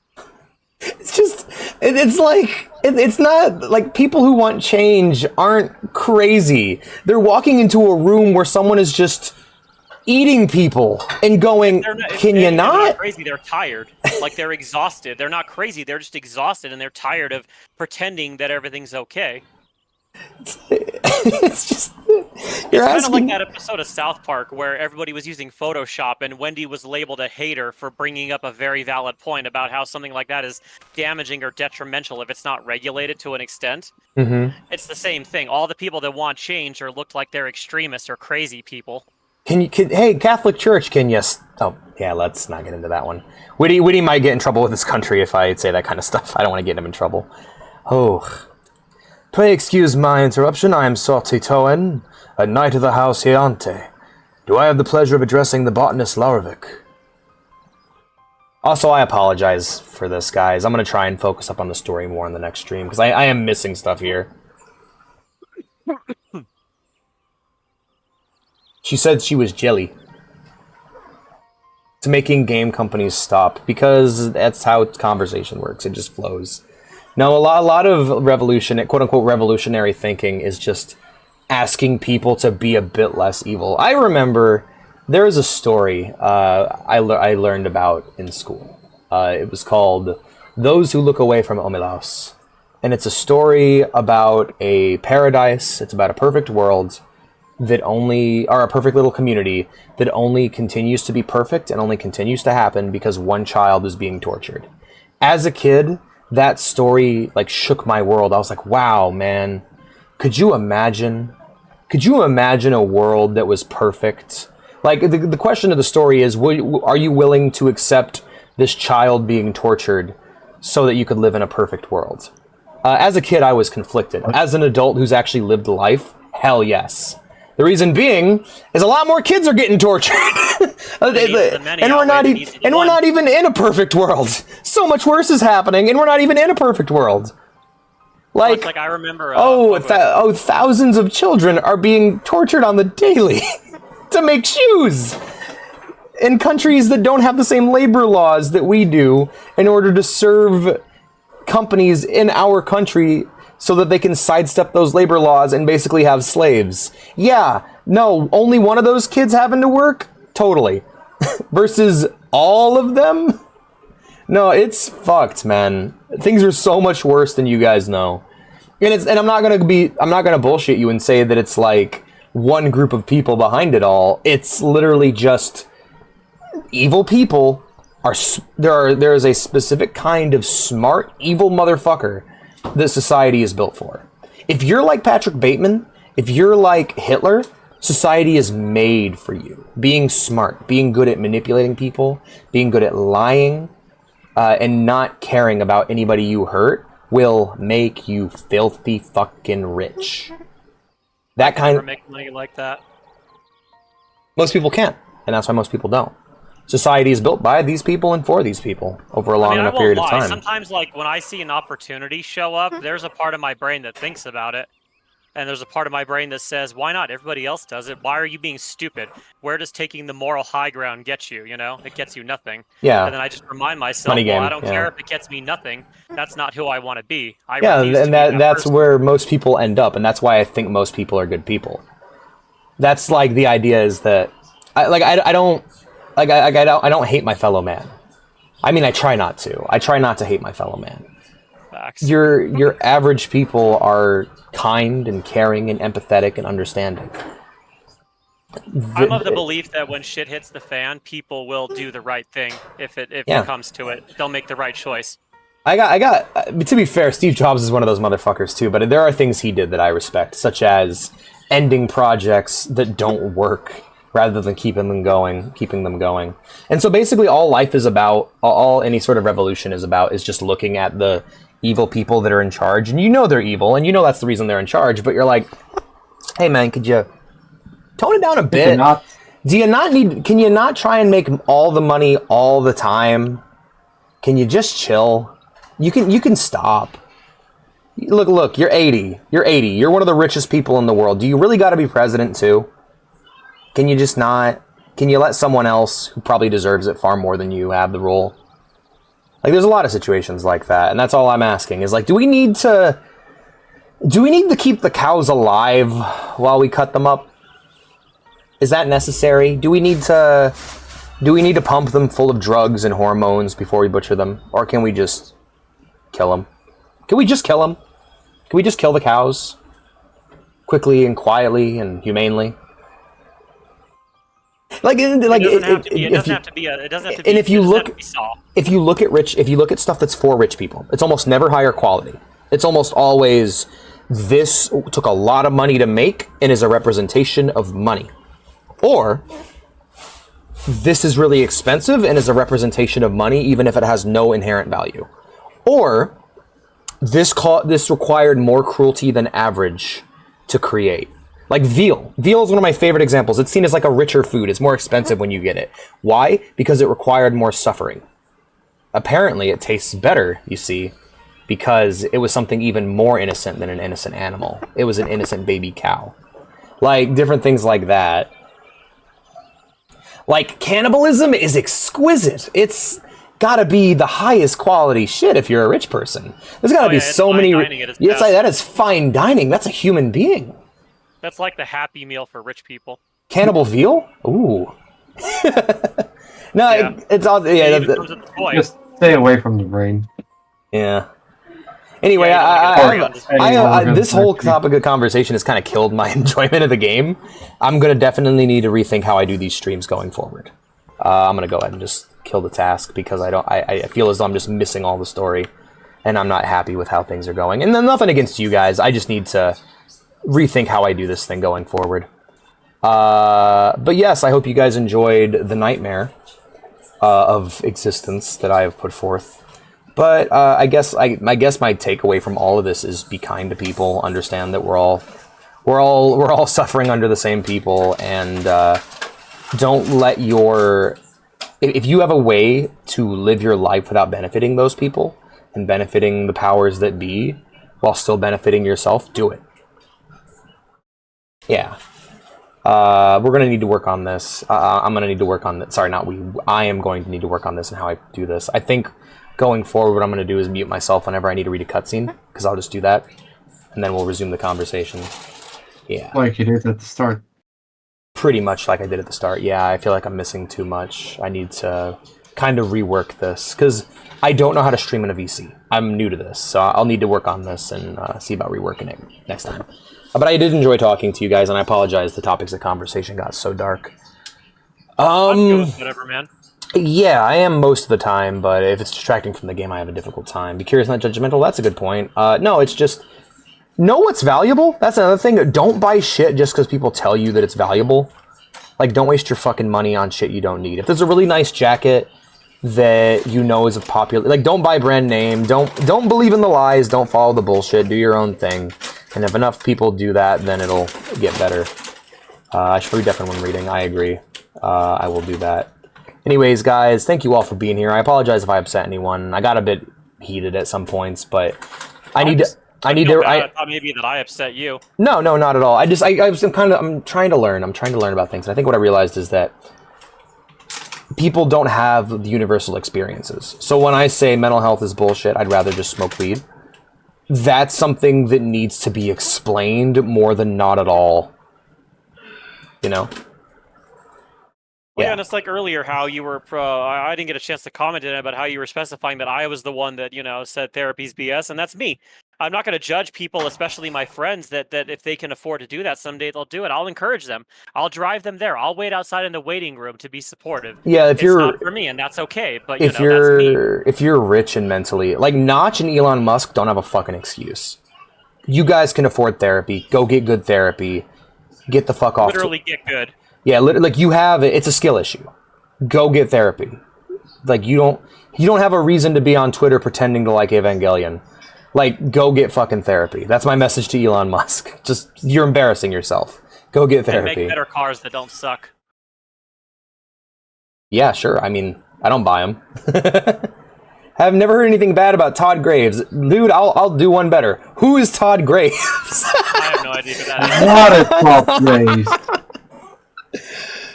Ooh, that's pretty good, Arden. I like that. Elon, yeah, no, just go. If you're rich, you don't have an excuse to be rich and sad. Go get therapy. Like, oh, but everyone, all they care about is my money. Then be quiet about your money. Go live a quiet, simple life. You don't need to have of rich people do it. You don't need a mansion. You just go somewhere else where people don't know you. But they know my face. You can afford facial reconstructive surgery, Notch.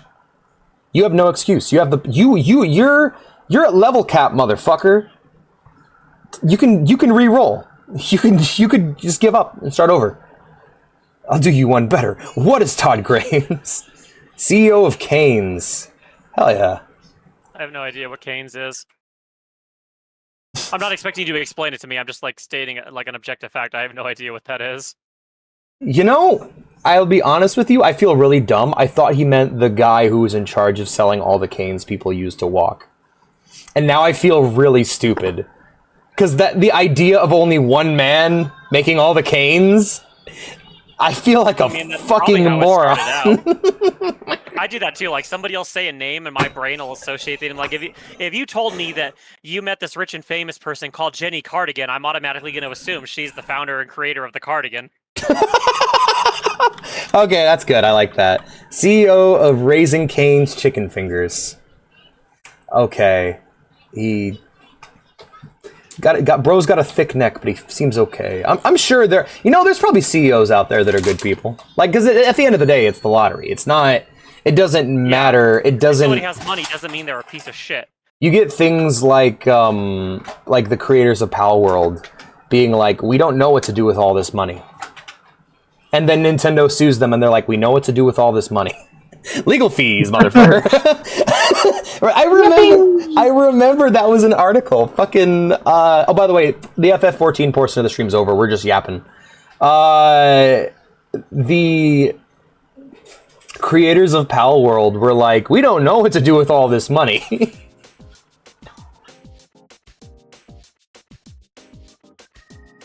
Raising Canes, yeah. I am the cane constructor, and these are my canes. Why must the Final I'm Fantasy thinking of Party branching out over. into this wild new idea called walking stick. What if we curve the top? And then a wizard just buys one and enchants it, and that's how staffs were made. Hey, we have too much money. Pal World's over here like, I don't know who I am anymore. I'm making too much money.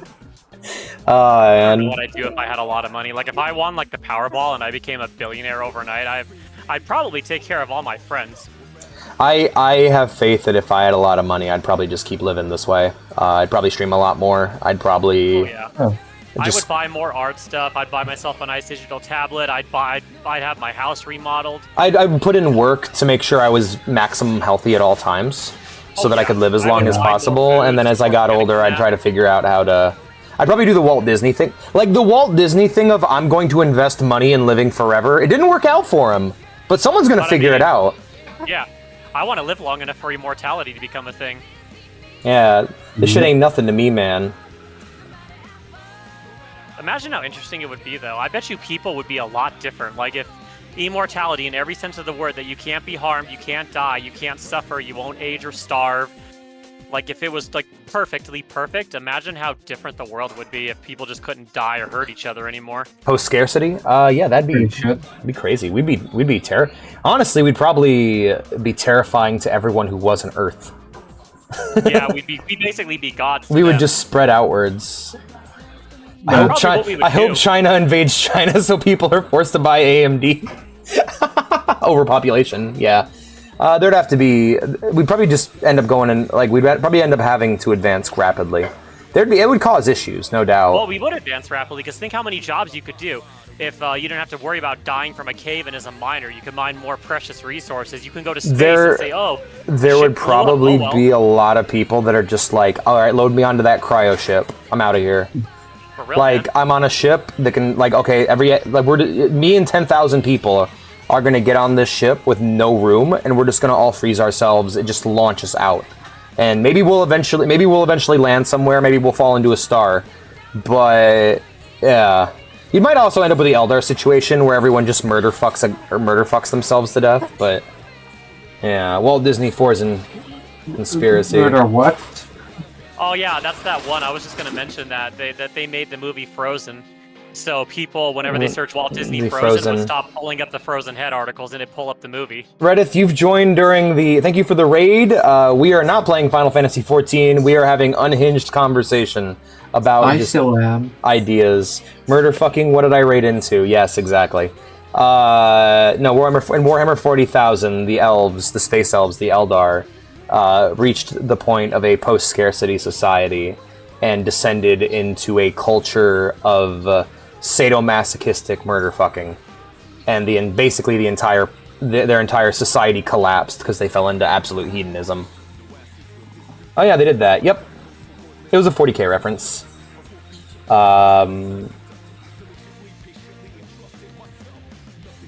Yeah, Arden, I agree with you. Being the only immortal would... Sorry, no, I actually disagree with you. Being the only immortal would be the shit. It'd be great. Because every issue that immortals have to deal with are issues that normal people have to deal with without the bonus of being immortal.